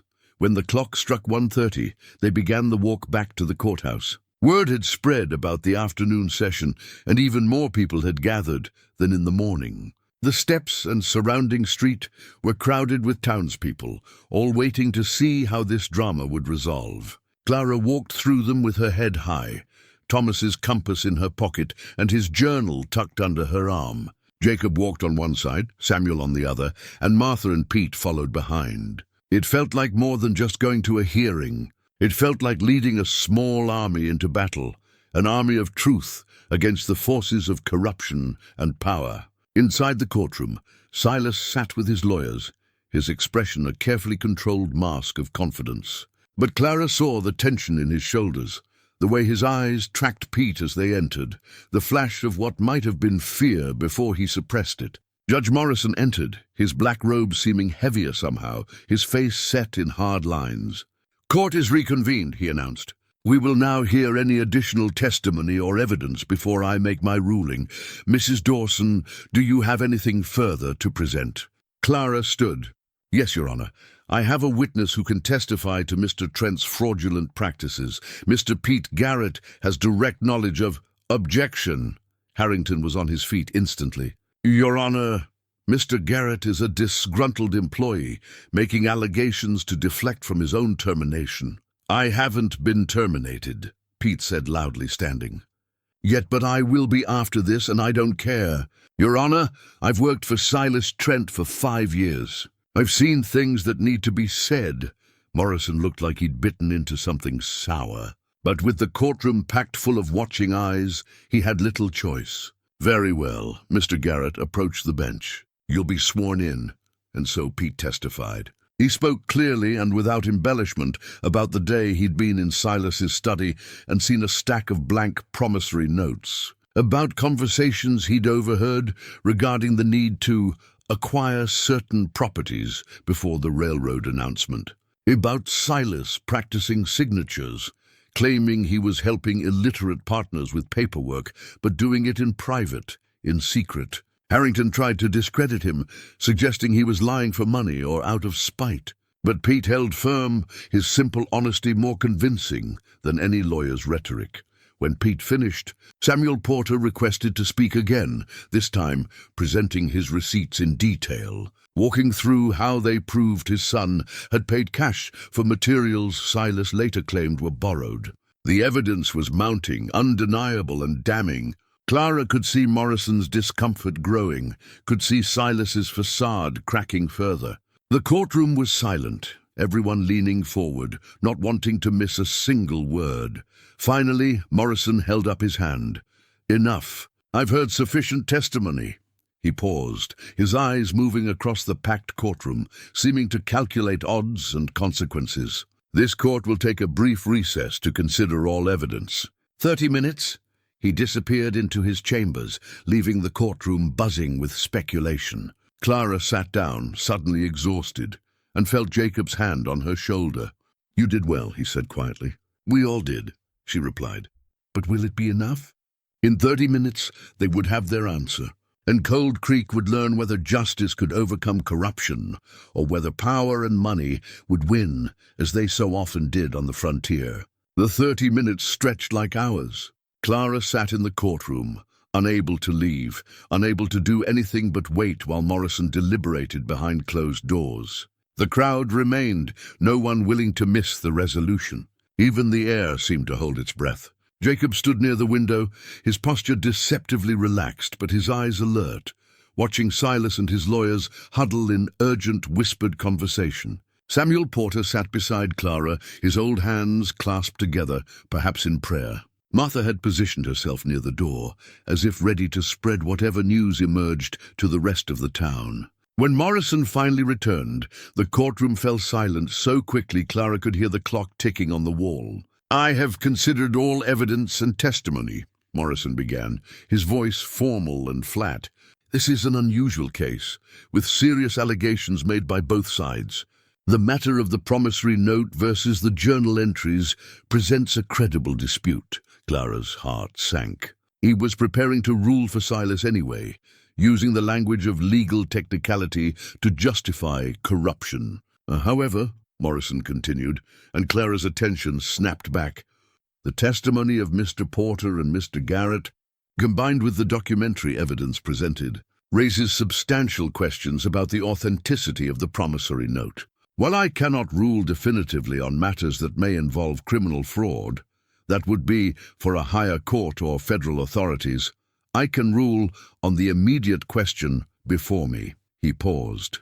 And in that pause, Clara saw something flicker in his expression. Fear, perhaps, or the realization that his career was on the line, either way he ruled. I find insufficient evidence to support Mr. Trent's claim of debt.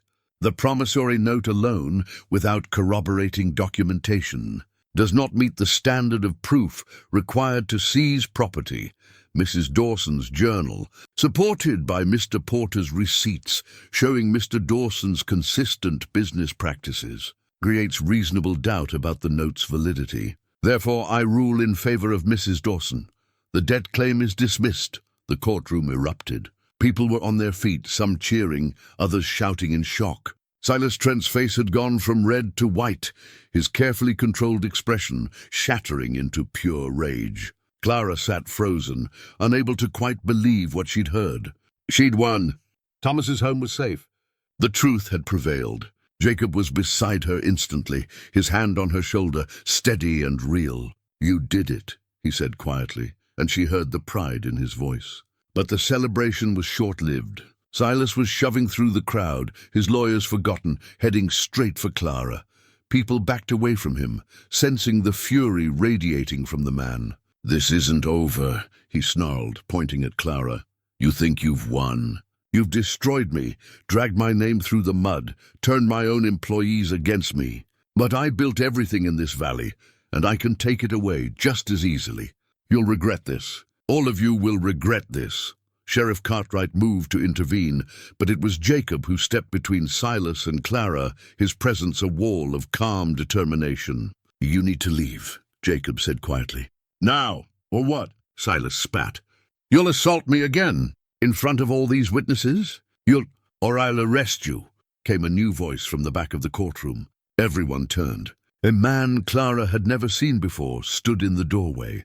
Tall, broad-shouldered, wearing a long coat that couldn't quite hide the badge pinned to his vest. A U.S. Marshal's badge.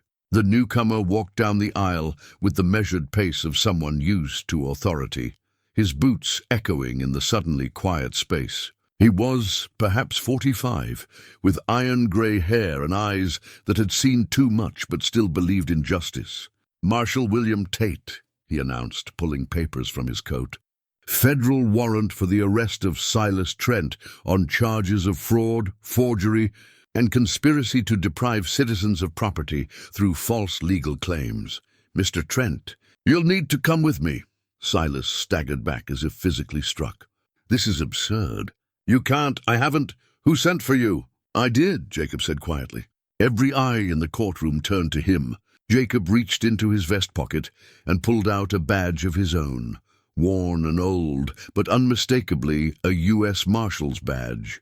Clara's breath caught. "Jacob? My real name is Jacob Holt," he said, speaking to the room but his eyes on Clara, needing her to understand.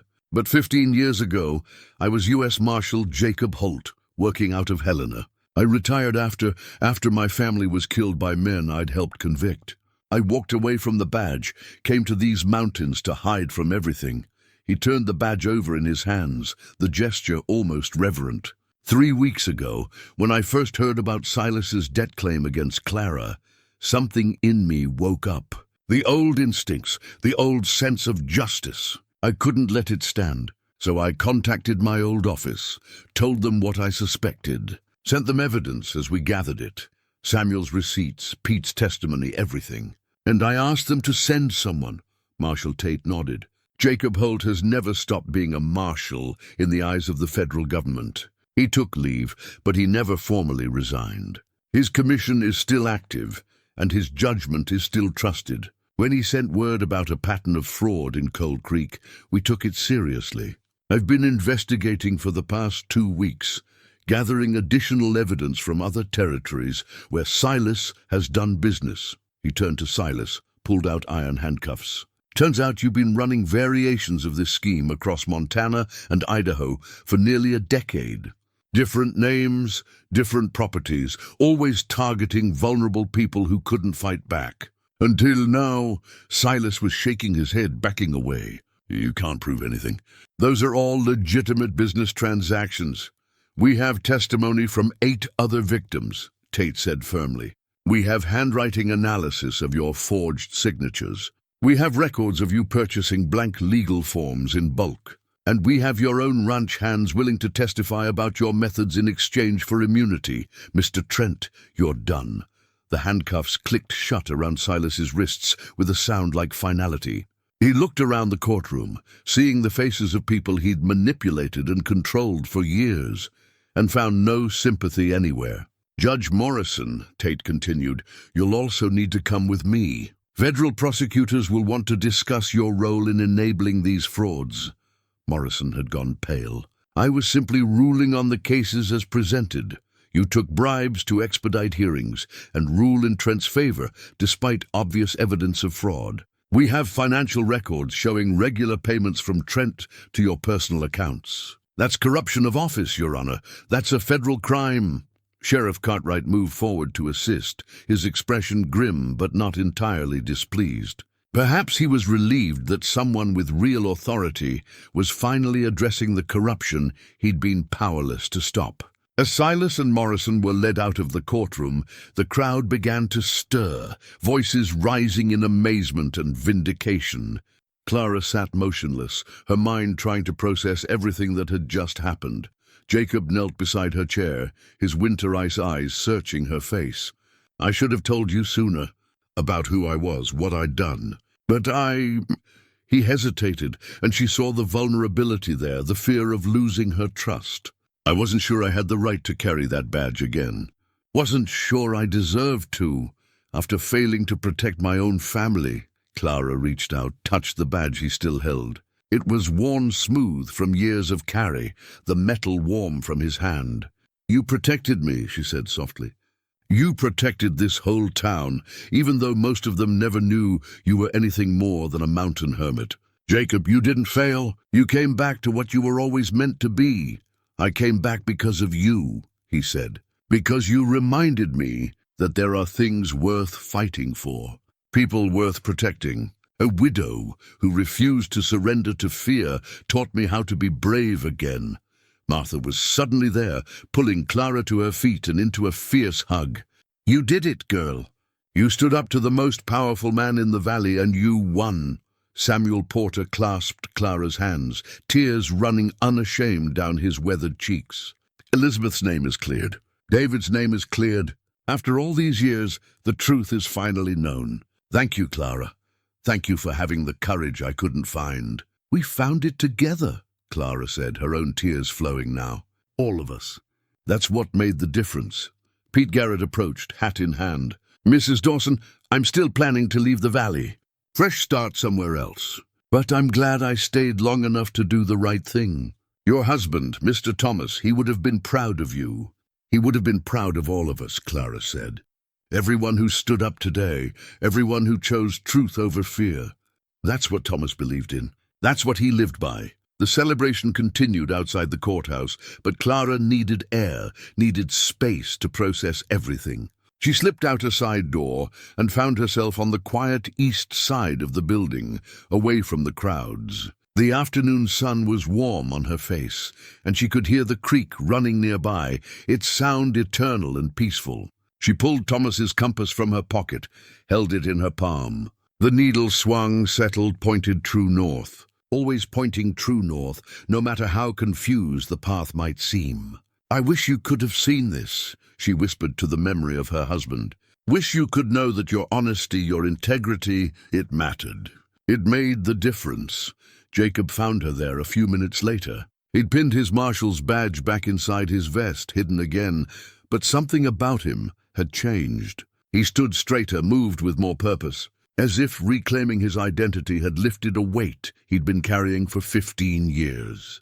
"Marshal Tate wants to take statements from everyone," he said. "Build the federal case against Silas and Morrison. It'll take most of the rest of the day. And then?" Clara asked.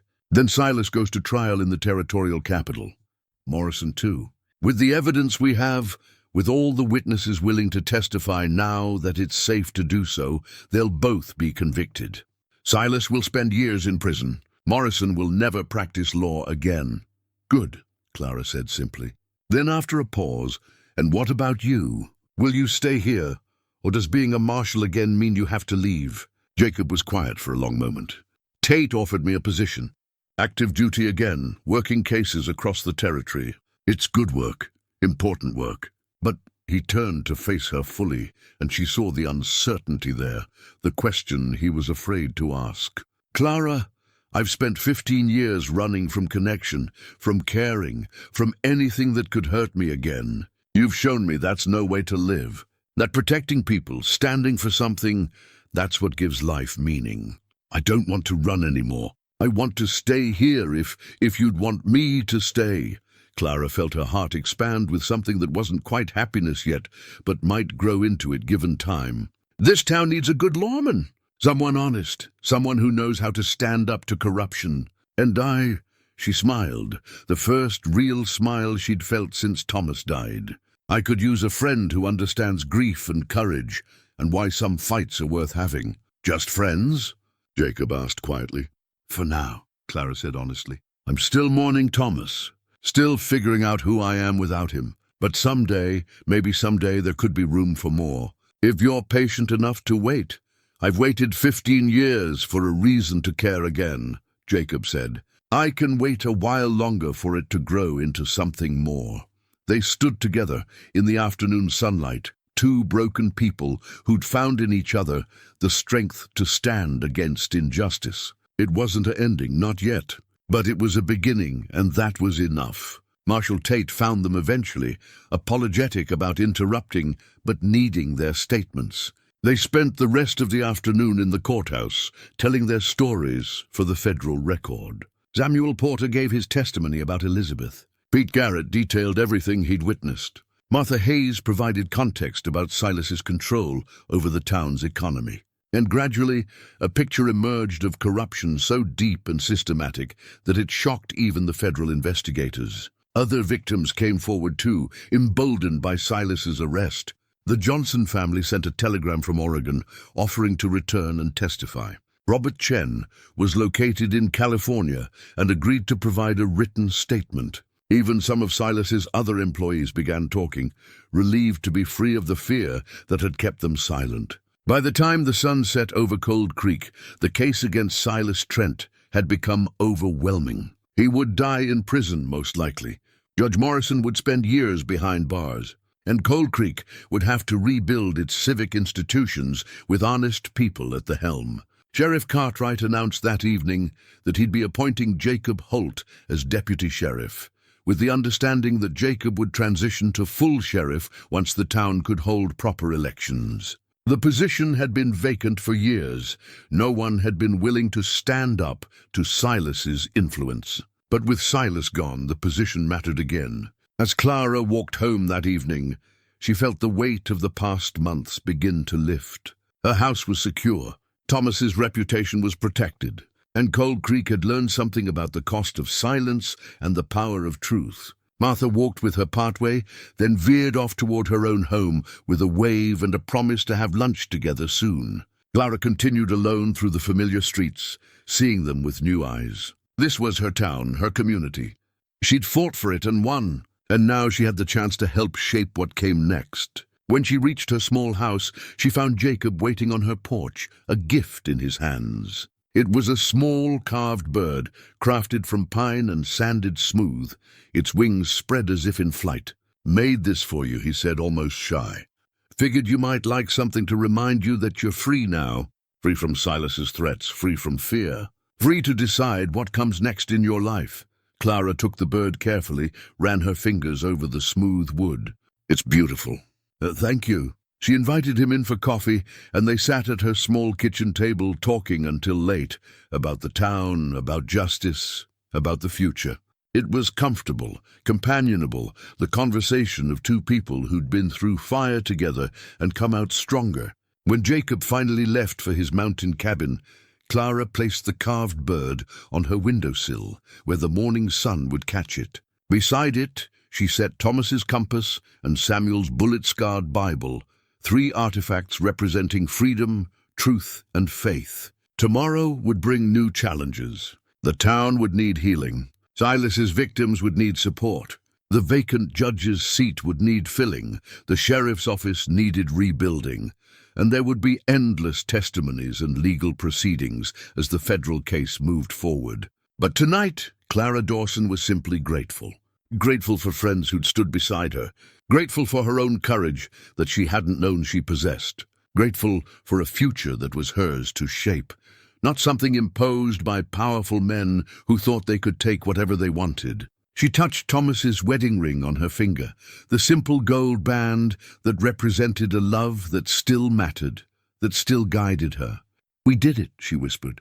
"We protected what you built, protected your memory," and somewhere in the mountains, a reclusive man who'd found his purpose again looked down at the lights of Cold Creek and felt, for the first time in 15 years, that he belonged somewhere, that he mattered, that the badge he'd once carried with pride could be carried with pride again. Justice had come to Cold Creek, brought not by distant authorities or powerful institutions, but by ordinary people who decided that enough was enough. A widow, a mountain man, an old rancher, a shopkeeper, a ranch hand, unlikely heroes, every one of them. But that's how justice often works on the frontier. Not through grand gestures or dramatic moments, but through ordinary courage, persistent truth-telling, and the simple refusal to let fear win. And Cold Creek would remember. For years to come, people would tell the story of how Clara Dawson stood up to Silas Trent, how a mountain hermit turned out to be a federal marshal, how a corrupt empire fell because people finally found their voices. It would become legend the way these stories do. But for those who lived it, it was simply the day they remembered who they were and what they stood for.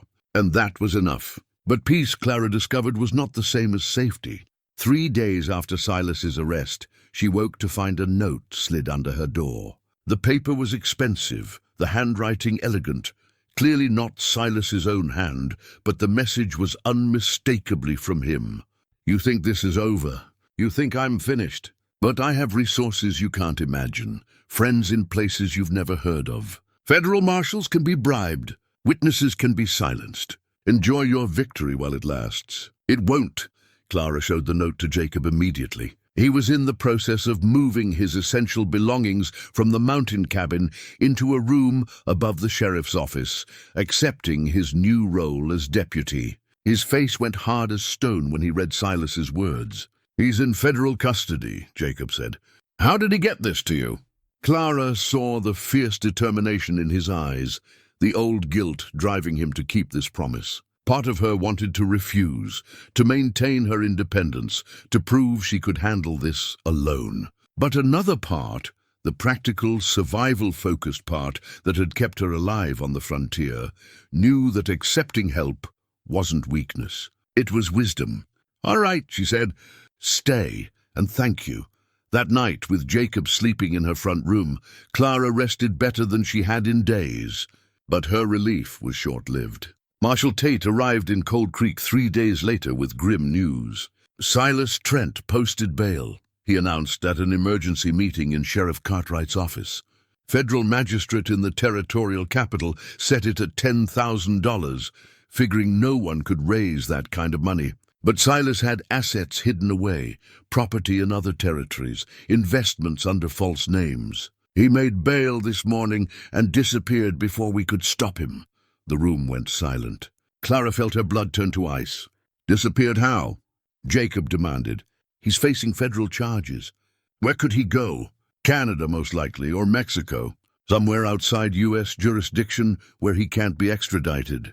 Tate looked at Clara with genuine concern. Mrs. Dawson, I won't lie to you. Silas Trent is a man with nothing left to lose. His reputation is destroyed, his empire is crumbling, and he knows he's facing decades in prison if caught. That makes him extremely dangerous. He's already demonstrated he's willing to intimidate witnesses. I have to assume he'll escalate. You think he'll come back here, Clara said quietly. I think it's likely. He views you as the source of his downfall. If he can silence you, prevent you from testifying at trial, he might convince himself he can still salvage something. It's irrational, but cornered men often are. Jacob was already moving, checking his pistol, loading extra ammunition. Then we need to protect Clara, round-the-clock guard, armed escorts, whatever it takes. I can assign 2 federal deputies, Tate said. But honestly, Mr. Holt, there's only so much protection we can provide in a town this remote.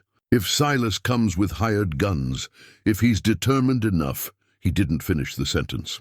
He didn't need to. Then we end this, Clara said, surprising herself with the steadiness in her voice. We don't wait for Silas to come to us. We find him first. That's law enforcement's job, Tate protested. Mrs. Dawson, you're a civilian witness. You need to stay safe while you what? Search the entire Montana territory? He could be anywhere. And every day he's free is another day I'm in danger. Another day this whole town is in danger. Clara stood, moved to the map pinned to Cartwright's wall. Silas built his empire in this valley. He knows every trail, every hiding place, every person who might shelter him. If he's planning something, he's planning it close. Probably watching us right now. She's right, Samuel Porter said from the doorway. No one had heard him enter, But there he stood, old and tired, but with the same determination that had made him testify. Silas wouldn't run far. He's too arrogant, too convinced he can still fix this. My money says he's at one of his line shacks up in the high country. Place where he can watch the town, plan his next move. You know where these line shacks are? Jacob asked. Some of them.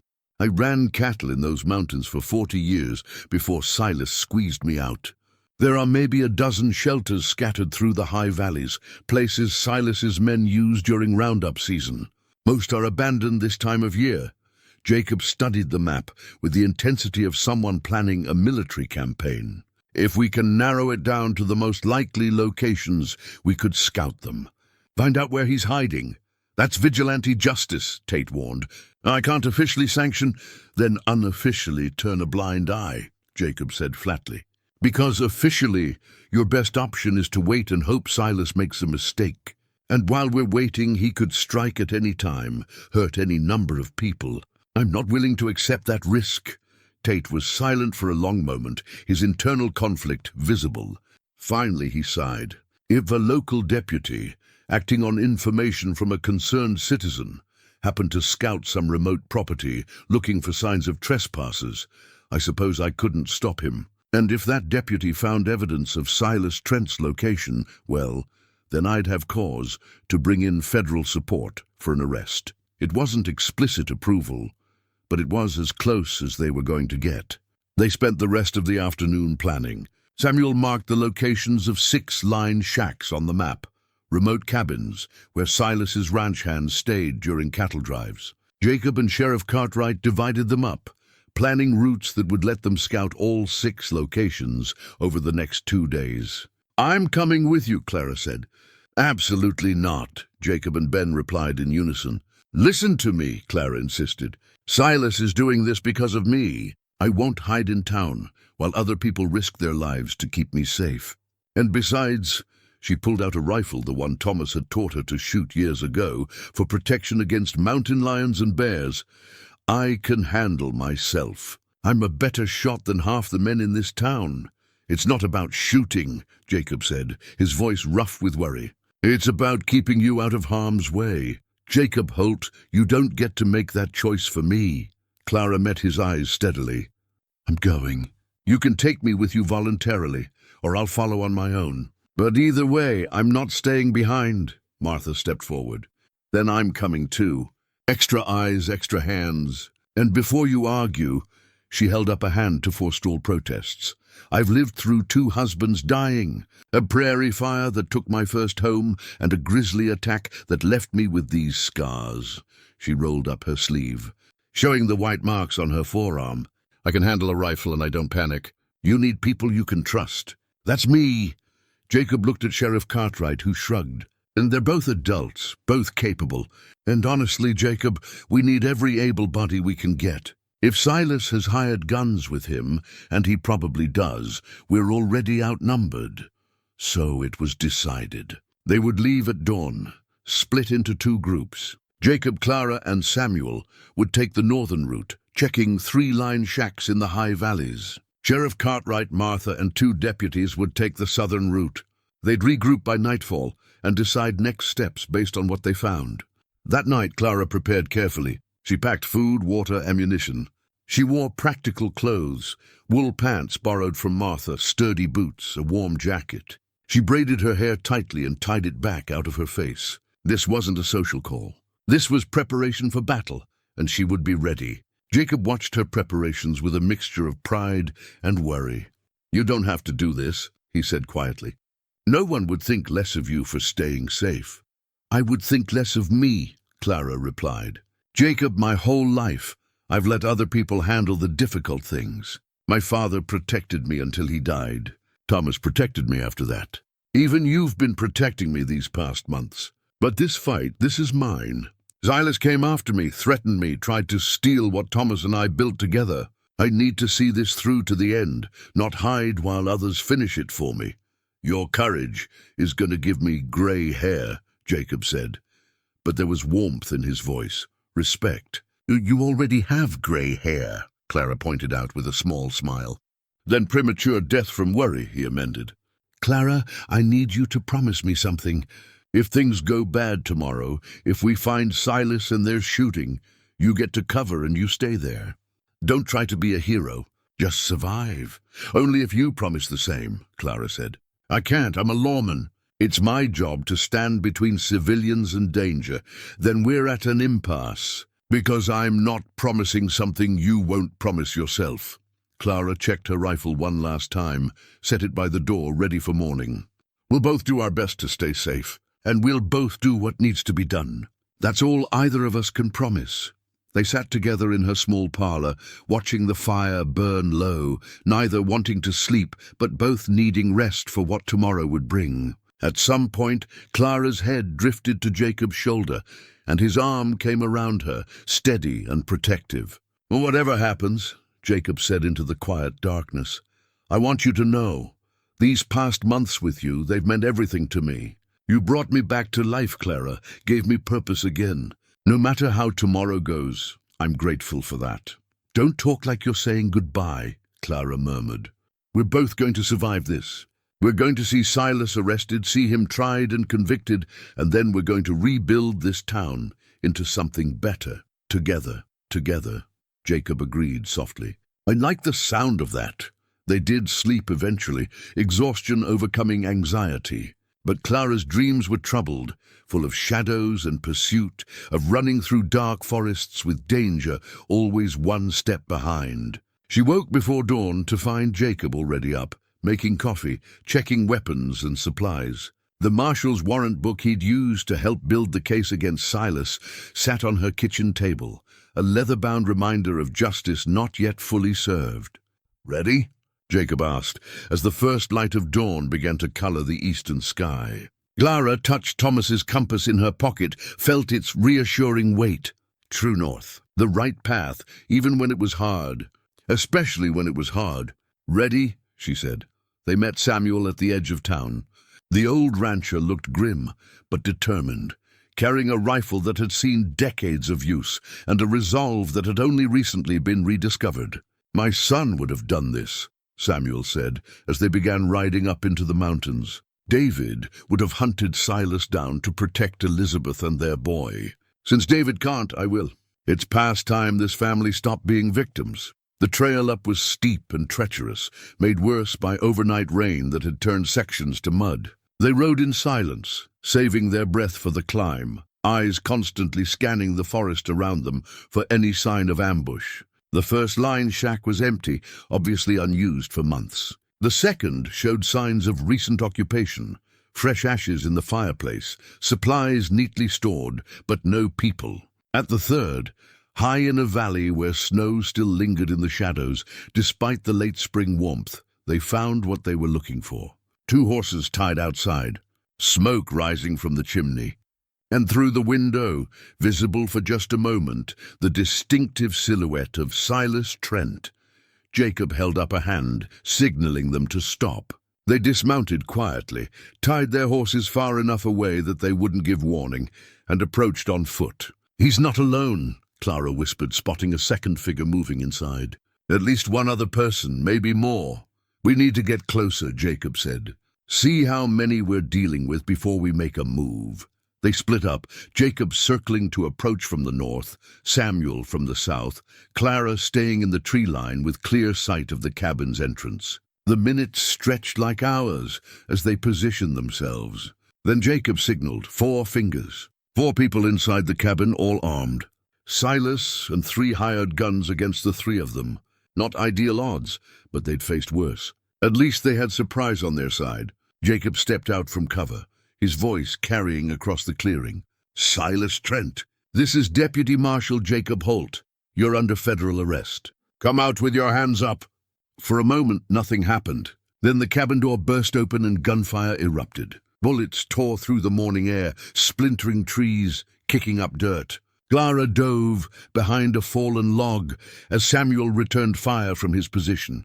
Jacob had taken cover behind a boulder, his own shots measured and precise. This was it, Clara realized. The confrontation she'd been building toward since the moment Silas grabbed her arm at Jacob's mountain cabin. This was the moment that would decide everything.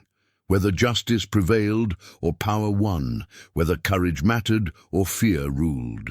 She steadied her rifle on the log, sighted carefully like Thomas had taught her, and prepared to fight for her life and her freedom. The climax was here, and there would be no turning back. The gunfight lasted less than a minute, but it felt like eternity. Clara fired twice at movement in the cabin doorway, her shots forcing one of Silas's men back inside. Samuel's old rifle cracked steadily from his position, pinning down whoever was at the window. Jacob's shots were precise, calculated.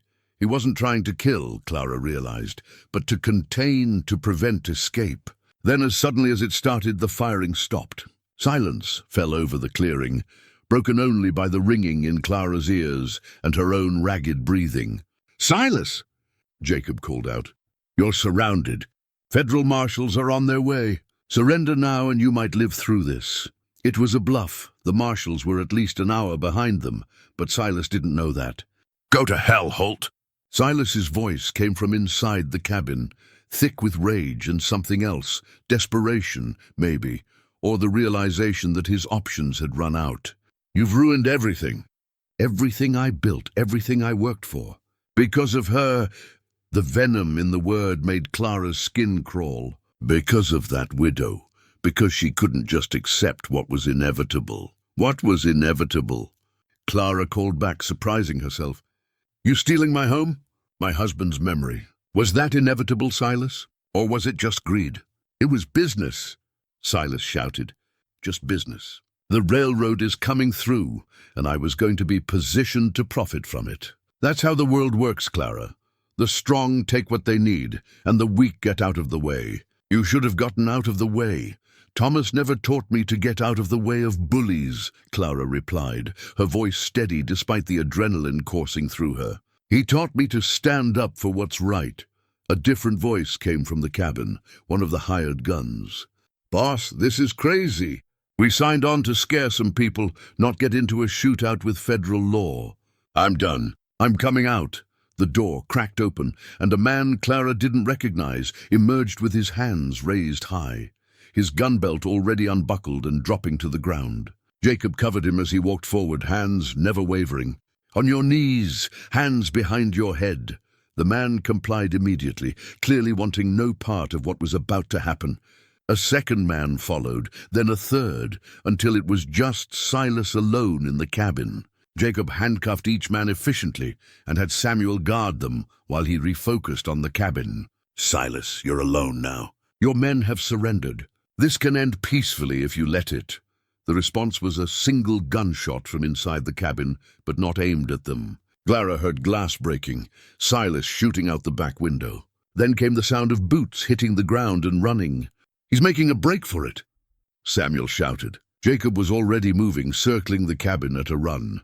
Clara followed without thinking, her rifle ready. They rounded the corner in time to see Silas disappearing into the tree line, heading upslope toward the higher elevations. "Stay here," Jacob ordered, but Clara ignored him. She'd meant what she said. This was her fight, and she was seeing it through.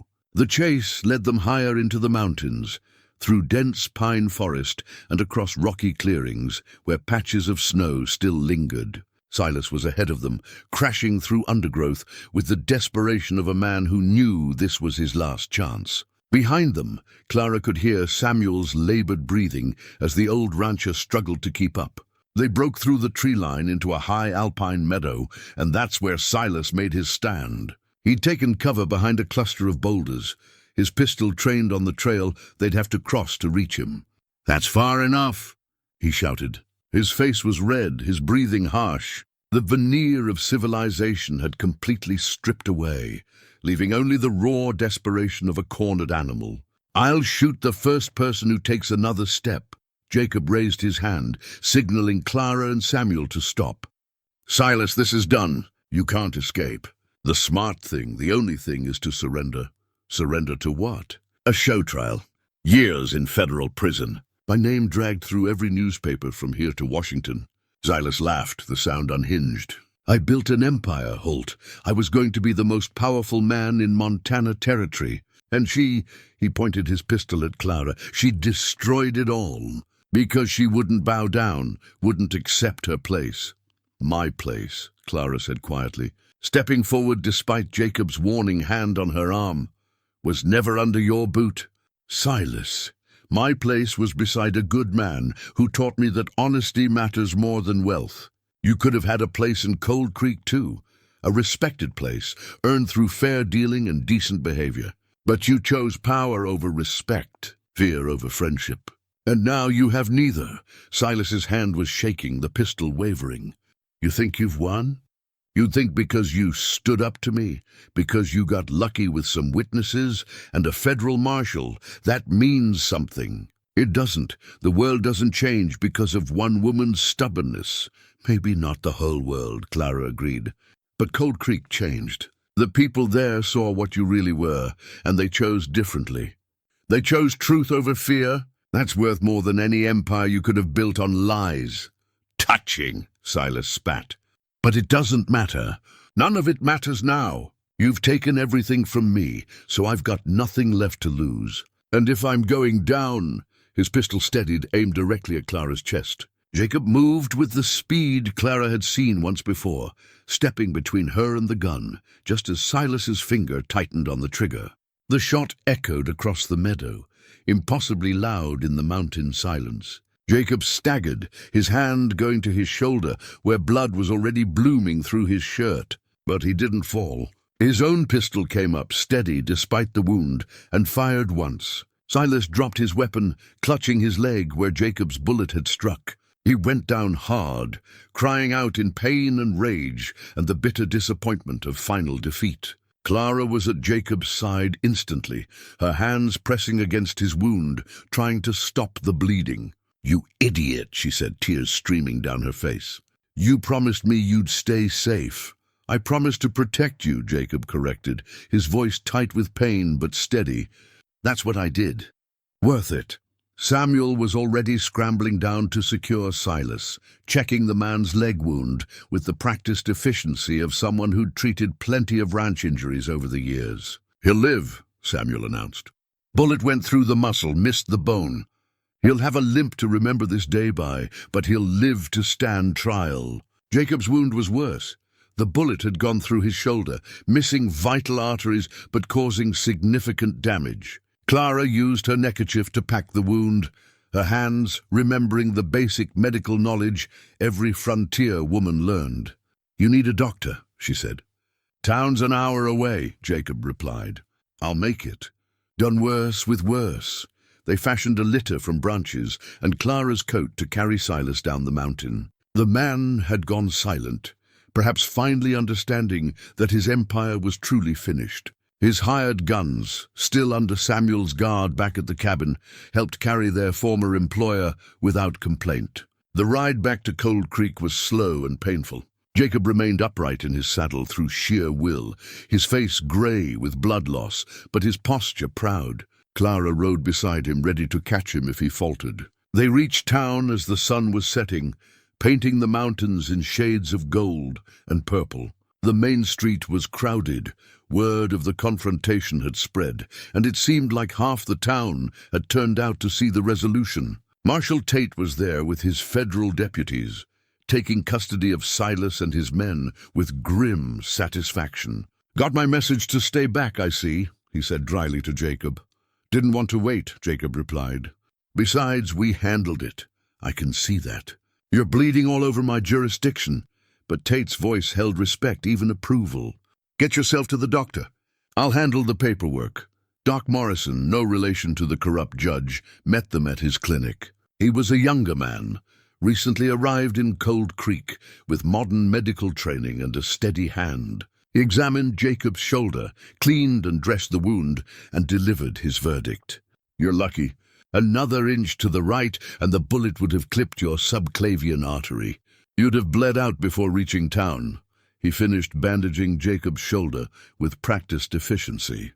"You'll heal, but it'll take time. No heavy lifting, no riding hard, and for God's sake, no more gunfights for at least 6 weeks.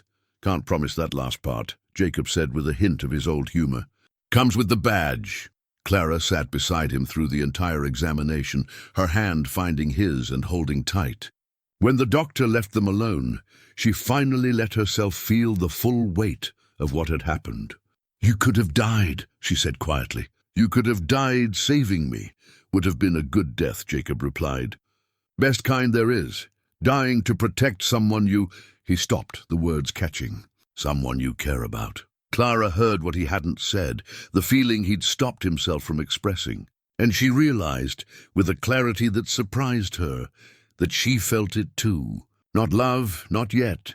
She was still grieving Thomas, still learning who she was without him. But the beginning of something, the seed of a feeling that might, given time, grow into love. "Don't die," she said simply.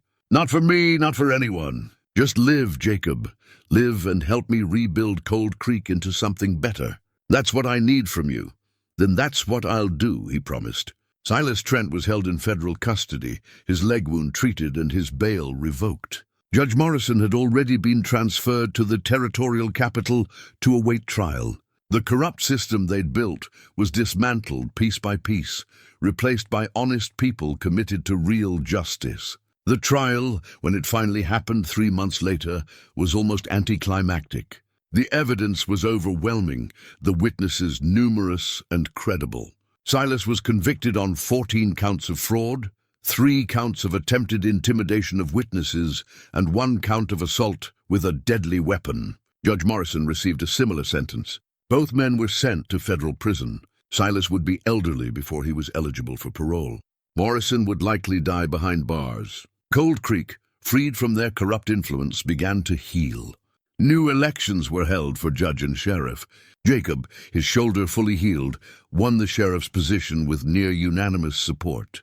A circuit judge from the territorial capital agreed to serve Cold Creek until a permanent, honest replacement could be found. The railroad did come through 2 years later, bringing prosperity and change. But this time, the profits were distributed fairly, opportunities shared among all the town's residents rather than hoarded by one powerful man. Clara's property, sitting right on the railway line, became valuable exactly as Silas had predicted. But Clara didn't sell it to the railroad company.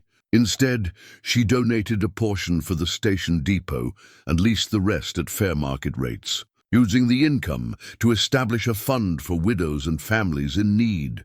The people Silas had victimized, now given a chance to rebuild. Samuel Porter's name was cleared, and Elizabeth finally received an official apology from the territorial government, along with compensation for the property that had been stolen from her. She wrote to Clara a long letter full of gratitude and tears, saying that even though she couldn't return to Montana, knowing the truth was finally known meant everything. The carved wooden bird Jacob had given Clara remained on her windowsill, joined now by other gifts: a pressed flower from Martha, a horseshoe from Samuel, a badge of appreciation from the town council. Each one represented a connection, a friendship forged in fire and strengthened by shared struggle. And on Clara's finger, Thomas's wedding ring remained, still catching the light, still reminding her of a love that had shaped who she was. But beside it now, she sometimes imagined there might someday be room for another ring. Not yet, not while the grief was still fresh and the memory still so precious. But someday, because life, Clara had learned, wasn't about choosing between past and future, between grief and hope. It was about holding both, honoring what you'd lost while remaining open to what might come. It was about finding strength in vulnerability, courage in fear, and justice in the simple act of standing up and saying, "No more." As the sun set over Cold Creek one evening, painting the mountains in their eternal beauty, Clara sat on her porch with Jacob beside her. His arm was still in a sling, healing slowly but surely. They watched the town settling into night, and Clara felt something she hadn't felt in a long time: peace, real peace. Not the fragile peace of before, built on fear and silence, but the solid peace of a battle fought and won, of truth honored and justice served. "You thinking about what comes next?" Jacob asked quietly. "Always," Clara replied with a small smile. "But for now, I'm content with what is. A safe home, good friends, a community healing from old wounds. That's enough for today. Tomorrow, Jacob ventured. Tomorrow we'll see, Clara said. But whatever comes, we'll face it together. And in the gathering darkness, with the mountains standing watch and the stars beginning to emerge, that was more than enough. It was everything.